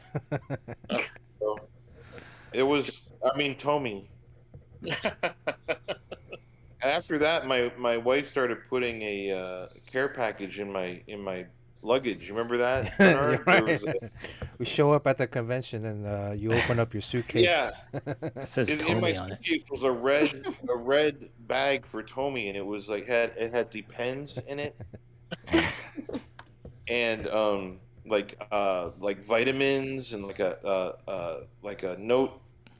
Like a little spiral notebook that so I could keep track of how many drinks, with like a lanyard around so I could hold it around my neck with a marker, and like all these instructions, and yeah, it was Tomei's clear package. Oh, and it had underwear that had a return address on it. Very supportive. Yeah, so that was good, but that was a long time ago. That was back when Dan wanted to run a network, and we were all young and irresponsible. That was Now a you're- different time. You're a salary man now. Right. That's funny. Isn't that weird that like this is the first job I've ever had where Yeah. I have a salary. Wait. So late in life. First corporate gig?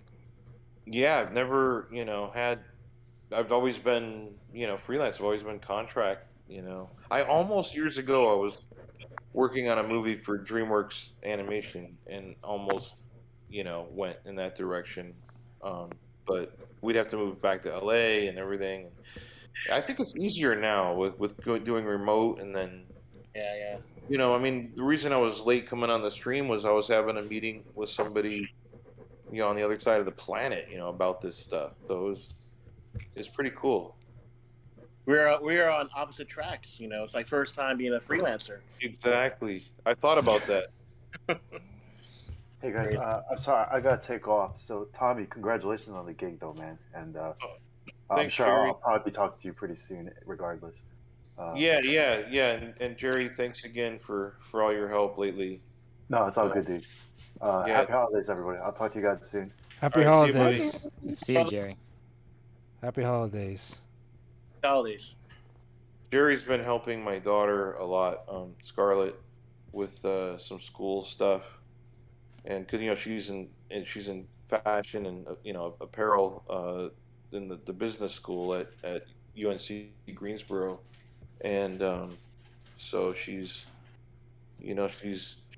always been really good at sewing and drawing and everything, but her skills are really getting really great, and I think it's Jerry having experience in consumer apparel is just has been a really good help for her as she's in her senior year, and starting to try and figure stuff out. That's awesome. Yeah. It was one of those things where, like, as a parent, you're kind of like, you want to like help them and stuff, but then you kind of just want to let them just do it themselves, and then and she's doing such a great job with everything. But then finally, I was like, all right, I'm just gonna let's talk to Jerry. I mean, every once in a while, you're like, you just gotta, you gotta call in help from your buddies. Yeah. Jerry was an art director at Aeropostale, design director. So. Yeah. All right. I think I'm pretty much done for the night. We're getting close, huh? All right, let me ask you, why did you change sketches? I one in the back. I didn't like the other one. I felt like I just wasn't happy. I hadn't figured this out, and I already started drawing. This is a rookie mistake. What's that? Where I started rendering parts of the other figure, and I hadn't figured out this part here, where she's holding the gun, and I hadn't figured out decided what gun she was going to use. Okay. And the way that I positioned the arms, it really limited the amount of. I would have had to really look up reference for a lot of different kind of guns. And also, I wanted to do the shoulder strap or the bullets, but then it just wasn't coming out how I had really wanted it. So then I went with a different pose. You pivoted. Yeah. Yeah. Well, this one's almost done when you pivoted. So. Yeah, I know. I like this one a lot better, though. I mean, the other one was good, but then now seeing this one, and especially I love the way you did the hair. Yeah. The one that the blonde one. Yeah. Yeah. So Great. It's a little bit more attitude, also. Although it's kind of a standard pose. As I was working on it earlier, I was thinking maybe she's holding a belt of bullets that would then lead to the gun. But then the gun needs to be bigger, and there's not enough room on the paper. So I made it a regular kind of rifle machine gun. And then I don't know what I'm gonna do. Now she's just carrying groceries. She's holding something. I'm not sure what it is. She's got to make dinner as soon as possible. Her man's coming home. But hey, dude, come on, man. And then, Oh my god.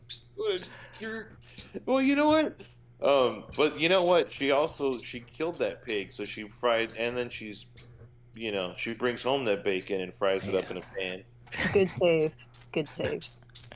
So, do you use reference for that gun, or is this out of your head? This one is just kind of out of my head. It's almost like it's not an AR-15. I would think it's maybe more of a European kind of gun, rifle. I mean, usually I should. Wow, Usually European, I would. okay. I would look-up reference for a specific kind of rifle. Jimbo, right? Somebody go slap on me. By the way, this is Tommy on tonight's stream. Yeah, it's not. It's Tommy. Tommy P. Tommy, Edwards. Oh, I wanted to talk about the slap. It looks like a like a plastic grocery bag. Here, right down here. in her hand, yeah. Maybe she just that's cleaned the the ammo lid. belt. Yeah, it was supposed to be the ammo belt. Yeah, but it could be a shopping bag or dirty diapers, maybe. Dirty diapers. Or hair leading to a dismembered head. Yes. That's true. Oh yeah, she's holding the. I don't think this. I don't Kevin think wrote they go head that in a far. bag. Yes. Are you gonna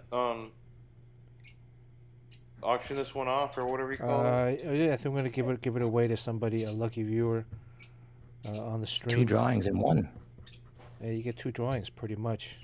The other one, don't show the other one. Hang it suspended in a 2-way glass. Or just in a chandelier and just have it kind of rotate as the wind blows. I like that. Is this I've actually never heard of the female Punisher. Is that like a real character? It's an actual character. I mean, Lynn Michaels. Oh, okay. Oh, I didn't realize that either. She's human, former detective, NYPD. Courtney, I sent you a message. I messaged you on Discord to tell you I was going to see MotoGP. Oh, you did? I don't know how to check messages. So I'm becoming an expert on Discord over the past week because we use it at my new job. Oh. Yeah, all the nice. Gen Zs use Discord. To communicate? Yeah, that's me. I'm jealous that you're going though. I forgot it's so early. It feels I'm used to the one that was at Laguna Seca, and that was always like in June, July.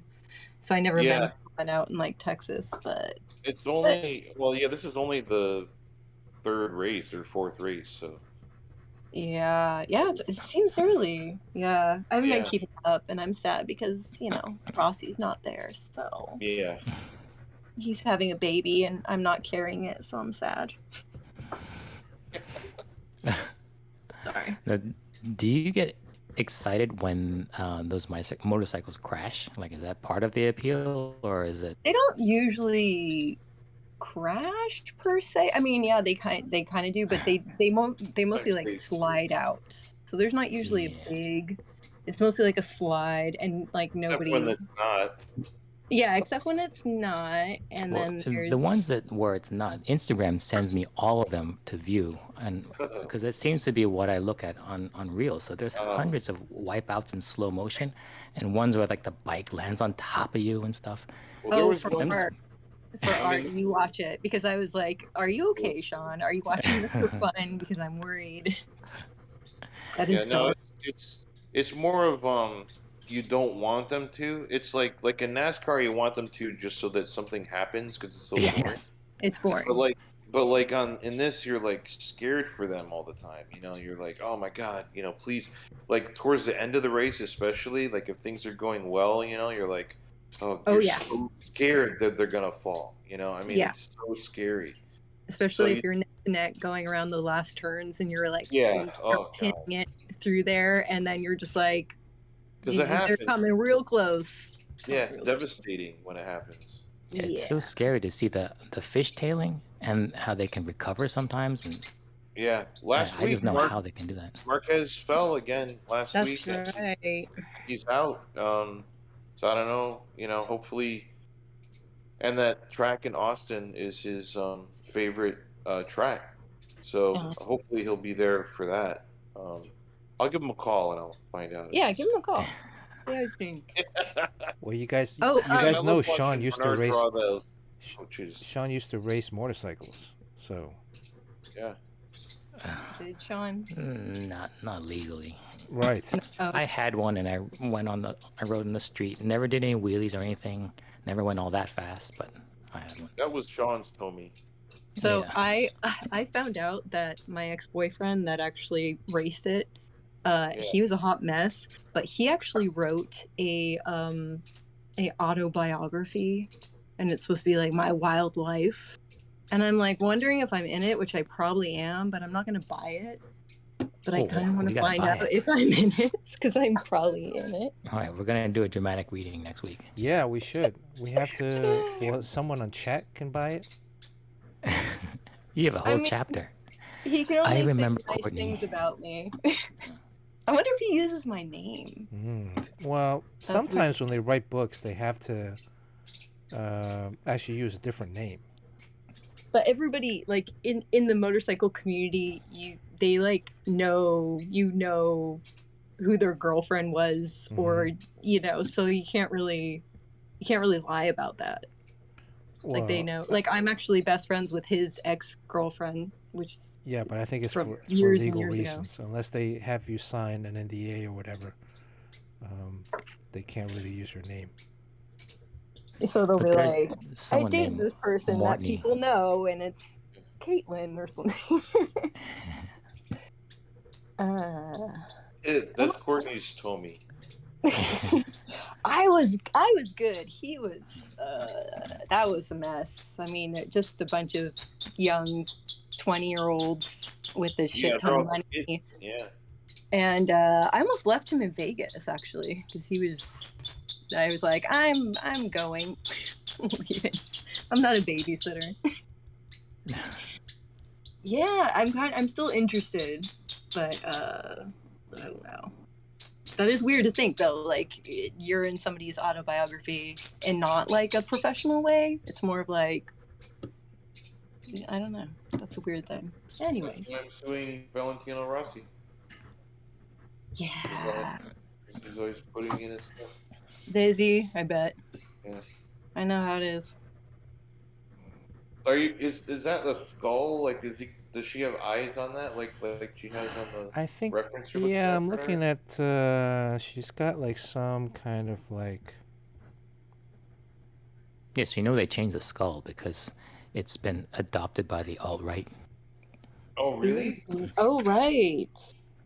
Yeah. So. That's interesting. So now it's a whole different shape now. So it has like a horns on it and stuff, and it looks more like an alien.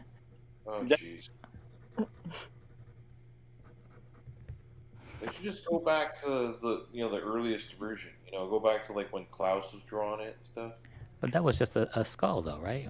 Yeah, With, but it wasn't quite as defined as it is now to me. Like, I don't know. It was kind of more rounded, not so tall. And he had those like rolls of Mentos that are in his belt that make the bottom half of the skull. I never. Yeah, it was always like, Mentos.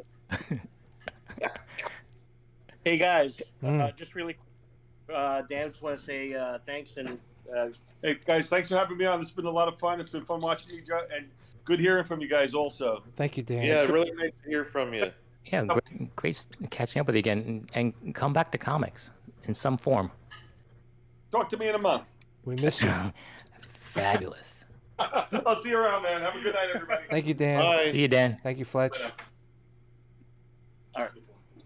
Okay. Finally, we can start talking about some real shit here, guys. Oh, yeah. You forgot it was here. You're talking about these pea stories. Oh, that doesn't matter. Okay. I'm never gonna work with Dan. You may. I never did in the past. Oh, well, I guess I did. You Indirectly. I know. Your paths will cross. I'm just kidding. He's a good guy. I'm sure right now, like Dan's driving, like, man, that Tom of the Edwards is really fucked up. No, Fletch is staying at Dan's house. Yeah. I was here for the week. And Dan was kind enough to put me up in his Where the place. heck are you right now, then? I'm in Tampa, Florida. Oh. I'm imagining Dan is in LA. Like, I was all Yeah, he confused. moved. Yeah. So it's way Okay. past. He did me a favor and wanted to jump Oh, on. cool. And I'm glad we were able to clear the air with Sean, and Yeah, Yeah, really. I mean, it's good to hear all that stuff behind it because I mean, just hearing that out of context, I'm like, oh damn. And Well, I know next week we can get into some of my stuff, and we'll all have a therapy session. I'm just. Well, Sean got to finally clear the air. All of these years, he had been holding on to that one interview. And that one interview where Dan said his biggest regret in his entire career in comics was Salvation Run. And I had no idea George R.R. Martin that wrote the original pitch. Yeah, I didn't know that either. I mean, I could have. Someone should have kind of clued me into that because I think it would have helped me understand it a bit. But yeah, this is a Bill Willingham who, people kind of say that he's not the most professional guy out there, but super talented writer though.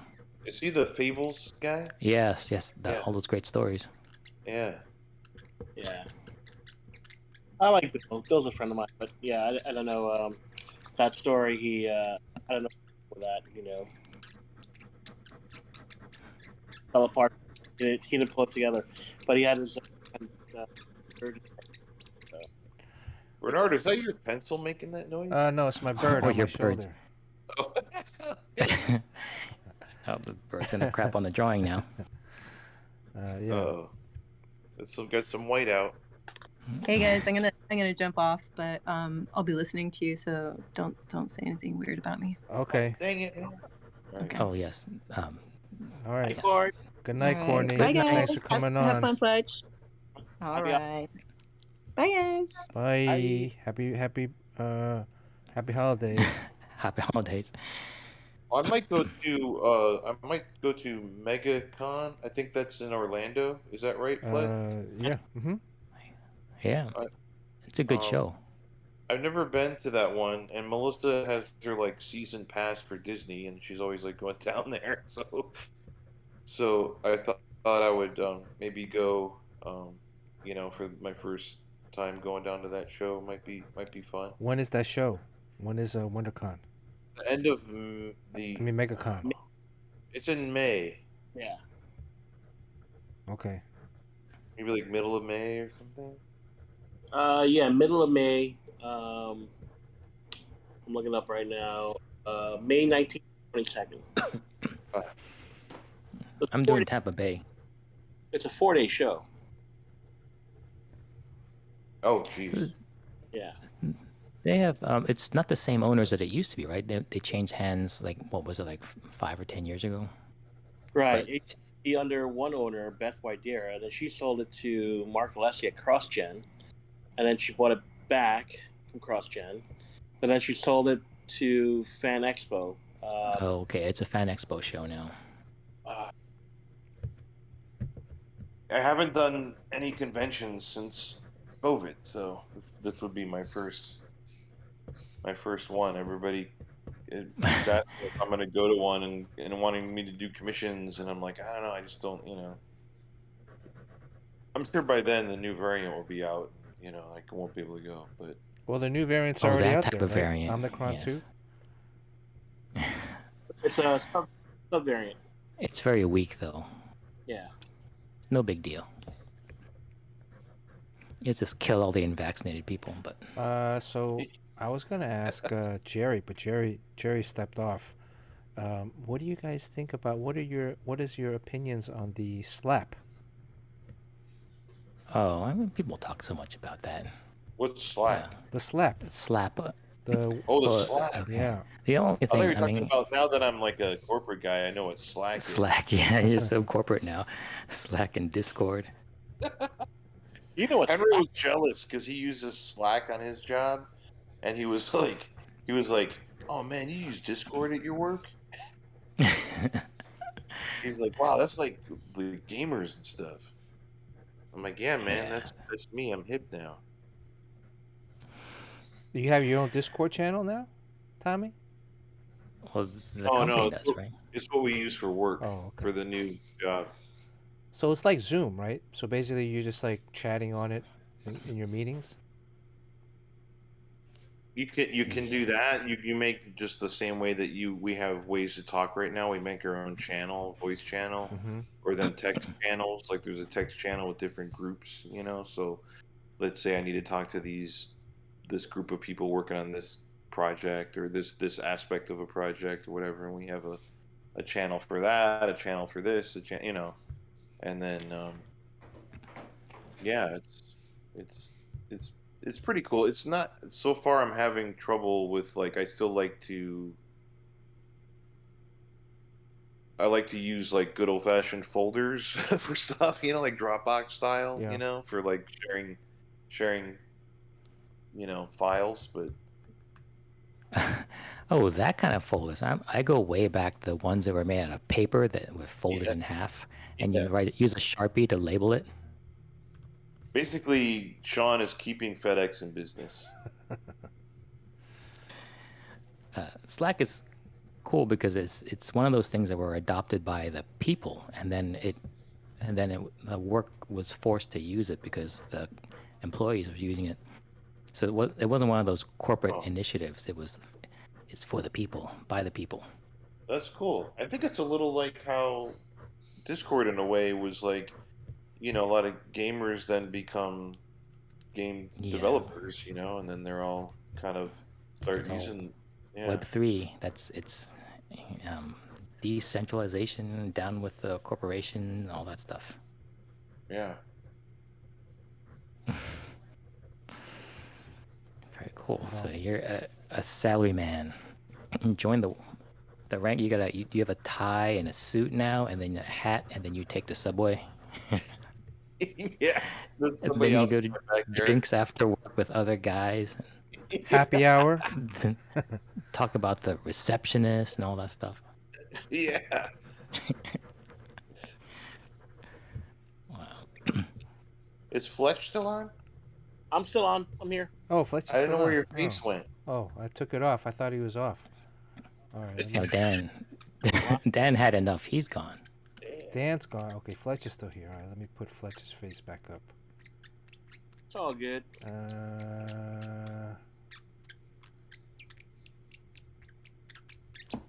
Yeah, right now, just even stuff like, Melissa has had a real job for 5 years now, working, and she's kind of like all this stuff that I didn't know what it was. Like, she's like, "Oh, I got PTO," and I'm like, "What the hell is PTO?"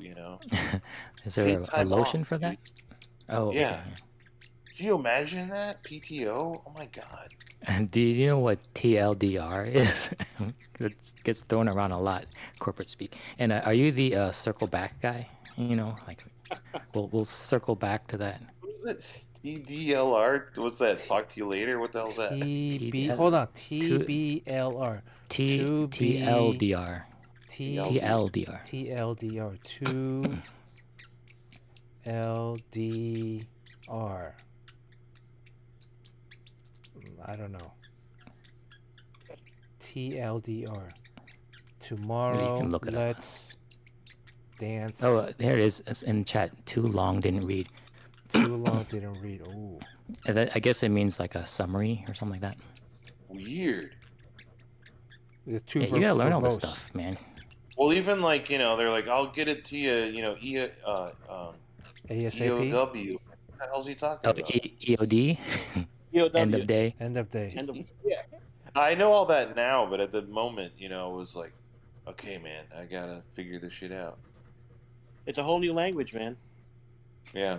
FSO or GFSO. Gotta figure shit out. GFSO.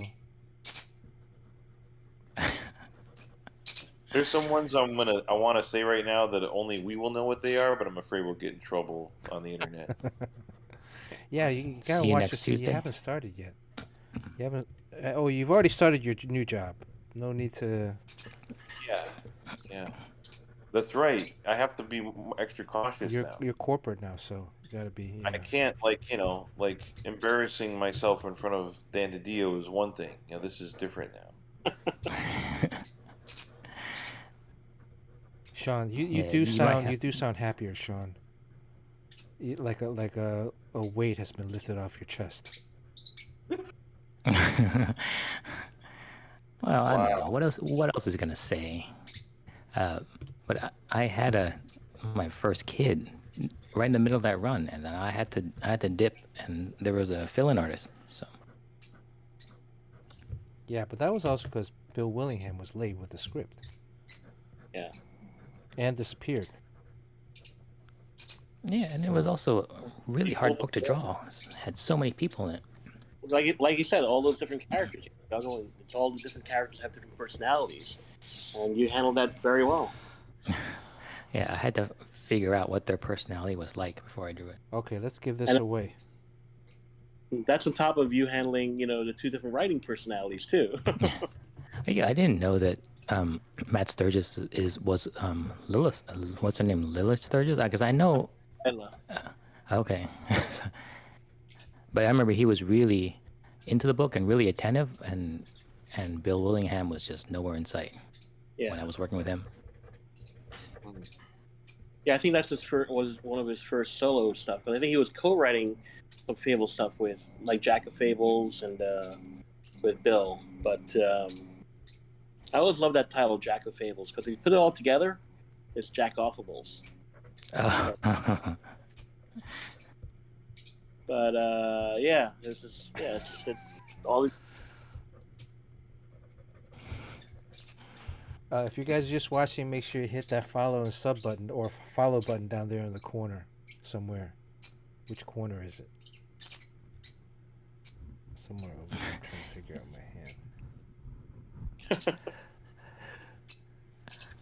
hand. Let's give this away. Let's see, we missed a lot of stuff in chat. GTAS.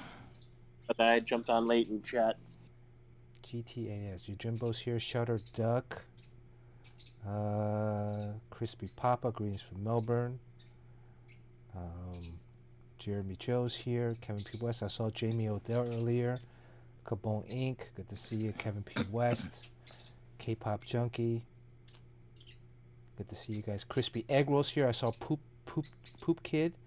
Dung Dude. Fecal Lad.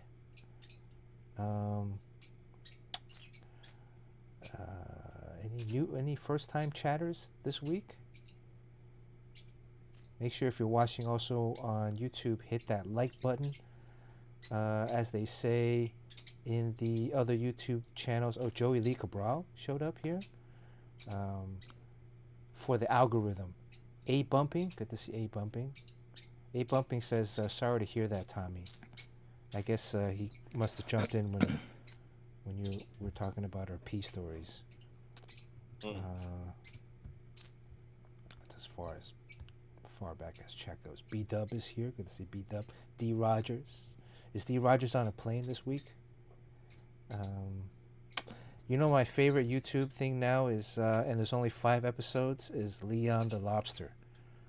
Does anybody? Oh, I saw that. Yeah. Where he buys a lobster from a grocery store. Yes. And he raises then, it in his own home in a tank. Yeah, and surprisingly, like you wouldn't think, like when you see them in the grocery store, they're just food. But after seeing all these videos, it's an actual pet with a personality and quite smart, and they're all like that. And we just been eating them. Yeah. Well, they're animals. They're animals. Throwing them live into boiling water and then eating them with butter. Eating their butts with butter. It's kind of sad too, because when he got it, like, you know, the claws in the rubber band, and he cuts off the rubber band, and there's like the lobster wasn't able to use his claws for like a couple of weeks. Yeah, it was a little deformed from the rubber band, but then he nursed him back to health. Yeah. Wow. So, yeah, I was gonna give people have been giving money for his care because it's expensive to keep a lobster alive in a big tank. And yeah, he got him a new tank. You know, he wrestles with him with clamps to play with him. Yeah. Man, you can really hear Bernard's pencil. And the and the thing got like 16 million views. Yeah, it's so weird. 16 million. And it just came out like late last year, right? Like October, December of last year. So, yeah. What was that? Well, hey guys, I'm gonna head out so I can get ready to ride the train in the morning, and I gotta shave. And I'm meeting with a laser tattoo removal company tomorrow. Well, you need an internet scrubber too. Yeah. You need someone to scrub all of this from the internet. Yeah. Just get rid of the tattoo right up to the point where the collared shirt starts. You didn't get a haircut too, right, Tommy? Oh yeah. Wow. Well, it was great to see you guys, and I'll talk to you later. Happy holidays, everybody on the chat. Thanks. Good luck on that maiden voyage. We'll be watching it. Yeah. So. Congratulations, Tommy. Yeah, thanks. Good to catch you. Yeah, congratulations, Tommy. All right, I'll talk to you guys. I'll talk to you guys real soon. Okay. Give my best to OEP. Yeah. Okay. All right. Good See you night. next Tuesday. Okay. Bye. Bye. Wow, we had Dan DiDio and Tommy Lee Edwards on tonight. Well, if you know Fletch, you know everybody. Fletch is like, they talk about 6 degrees of separation. It's not that everyone knows everybody. It's just that you know one person who is considered a hub, and that hub connects you to the rest of the world. So you can be kind of an introvert who just stays at home, but you know Fletch and you know the world. I don't know about that, but I mean, what other Twitch show has ever gotten Dan to come on to talk about these stories? We once had Jim Lee on here for like a little bit, right? Oh yeah, we did. You did? Nice. Well, I mean, he raided and then us, stuck around and said a couple sentences and stuff. All right, I think this is done. Let's give this away. Cool. That rendering style is like, it really chisels out the form. Yeah. It's like a sculpture. It's like a super high gloss, but I don't know if I like the shoulder here. I think it's a little too chiseled. Let's see if I can fix that. See, you have the 2 deltoids there. Yeah, I really like the shoulder muscles, but I think this one is a little bit too pronounced. Yeah, shoulder muscles are very complex. Did you already finish your Punisher sketch, Sean?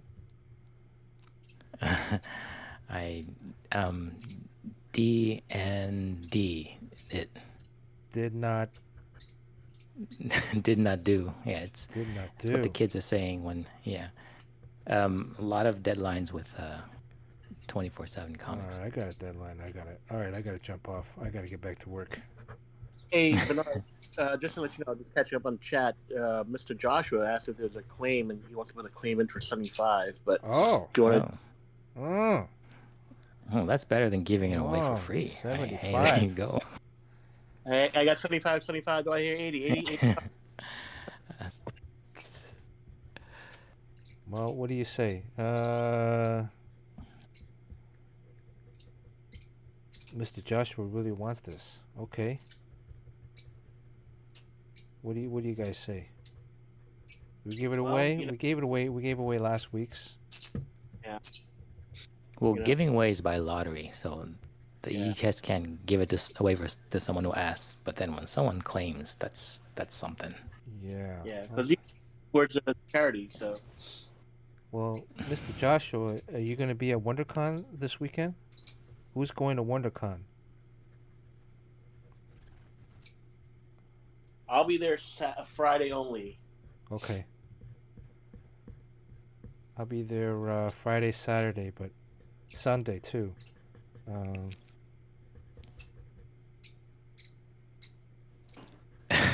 We can see the bird on your shoulder. There's only one bird so far, not two birds. If both birds land at the same time, we're going to be giving away a special prize to everybody on stream. But yeah, he's been sitting there. He must have pooped already. He's been there for a little bit.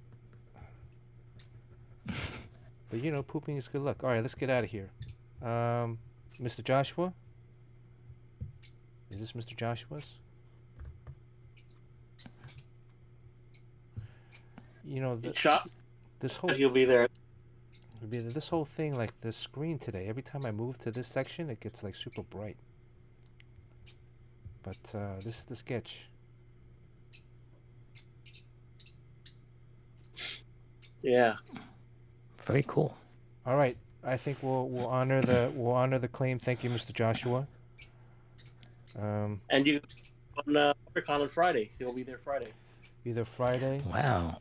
Bonus. No postage. Let me give a signed copy of Monkey Prince, #1. How about that? Should we give away a regular? What should we? Let's see. Oh, look at this. This just came in the mail today. Can you believe it's been 3 months or 2 months since Monkey Prince came out? This is issue 3. Whoa! This just arrived in the mail. It'll be out next week. So. Oh, it's a great cover. Issue 3. There's a lot of fun stuff in this. Some of my favorite, really like these. I really like Pigsy. He's one of my favorite characters now. I really get a lot of fun drawing him and his various expressions.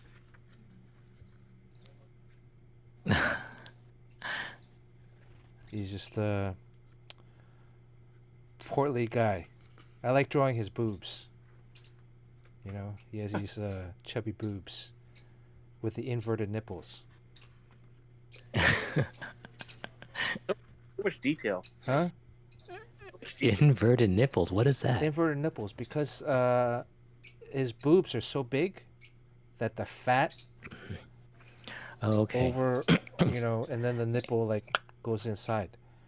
So I did not know that was a thing. no, I had that when I was younger. I was kind of chubby, you know, because I had to go to husky section. So like my nipples would be like, because there's no fat underneath the nipple, right? But there's fat all around.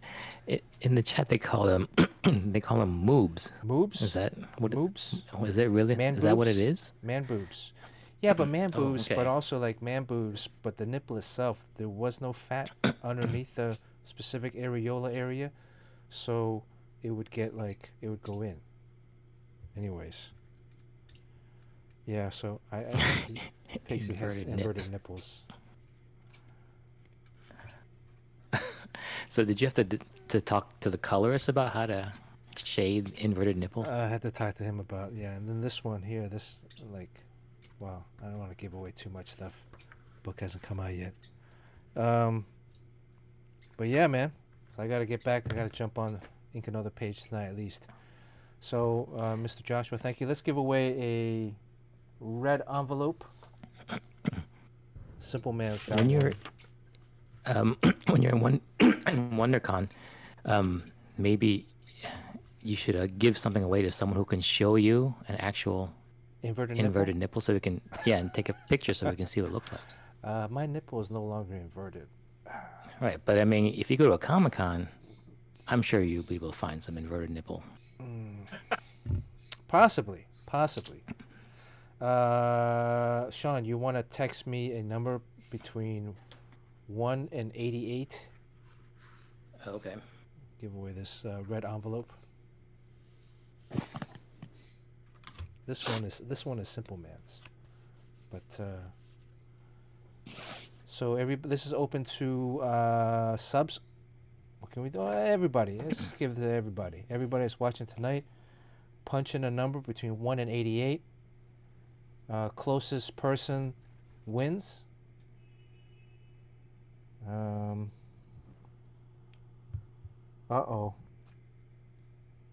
Oh, what?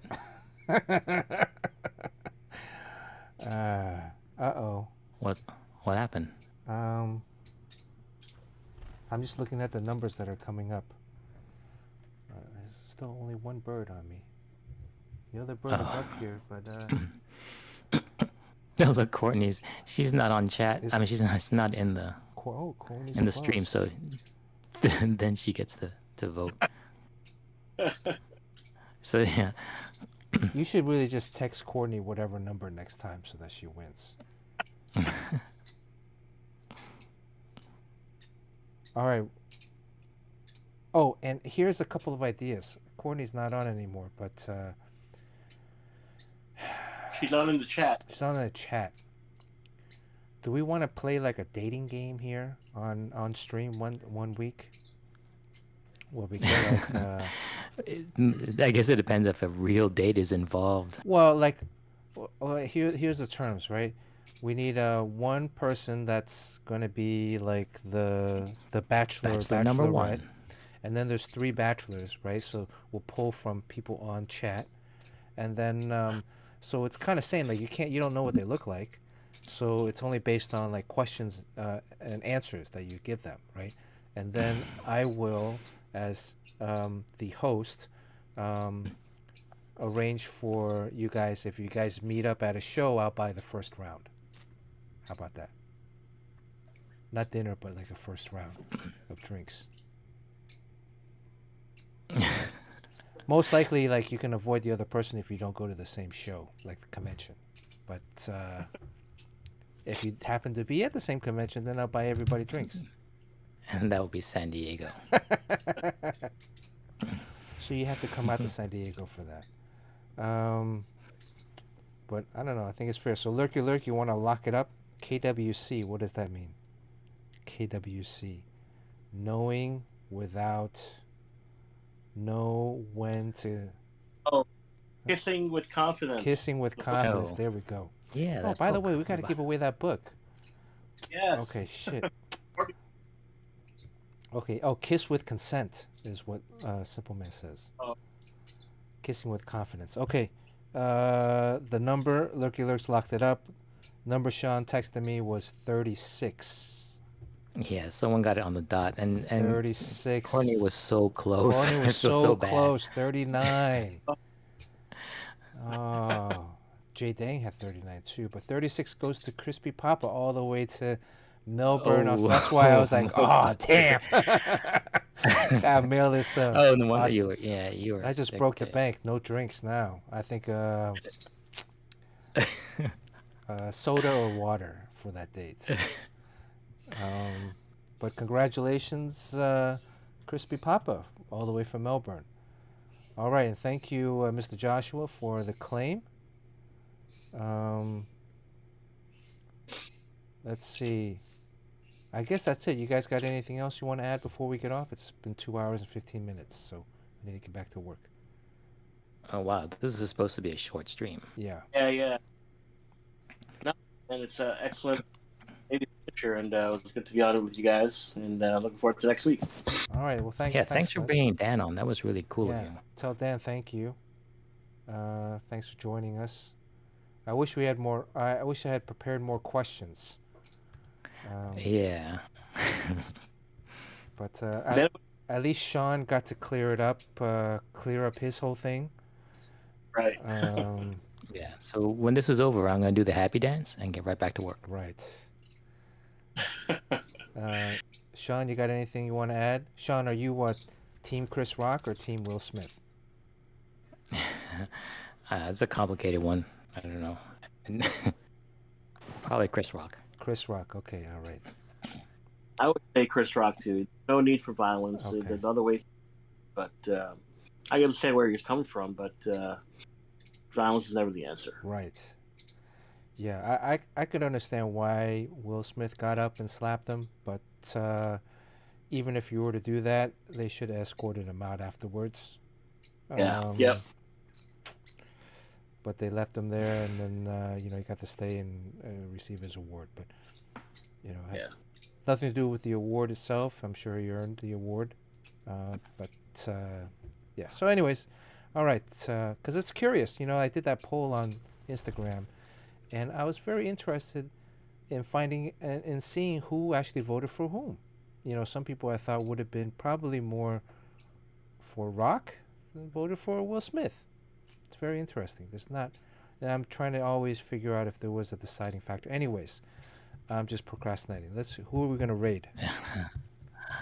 Anybody want to raid anybody? Who's available to raid? Crispy, since you won the red envelope, do you want to suggest someone to raid, or Mr. Joshua? Let's see, Amarath is on.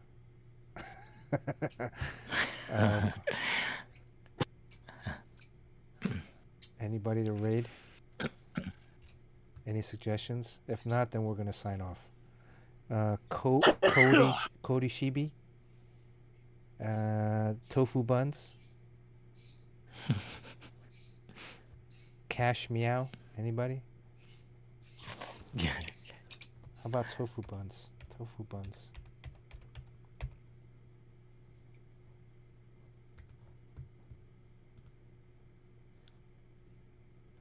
Oh,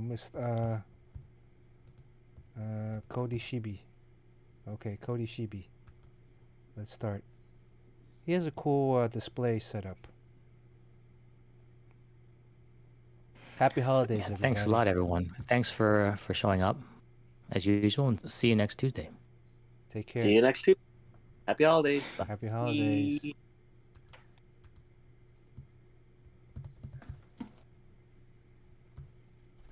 All right. Thanks for jumping on, guys. Yeah, no, it's great. Yeah, thanks a lot, Fletch, for you really bringing the big guns to our humble little show here.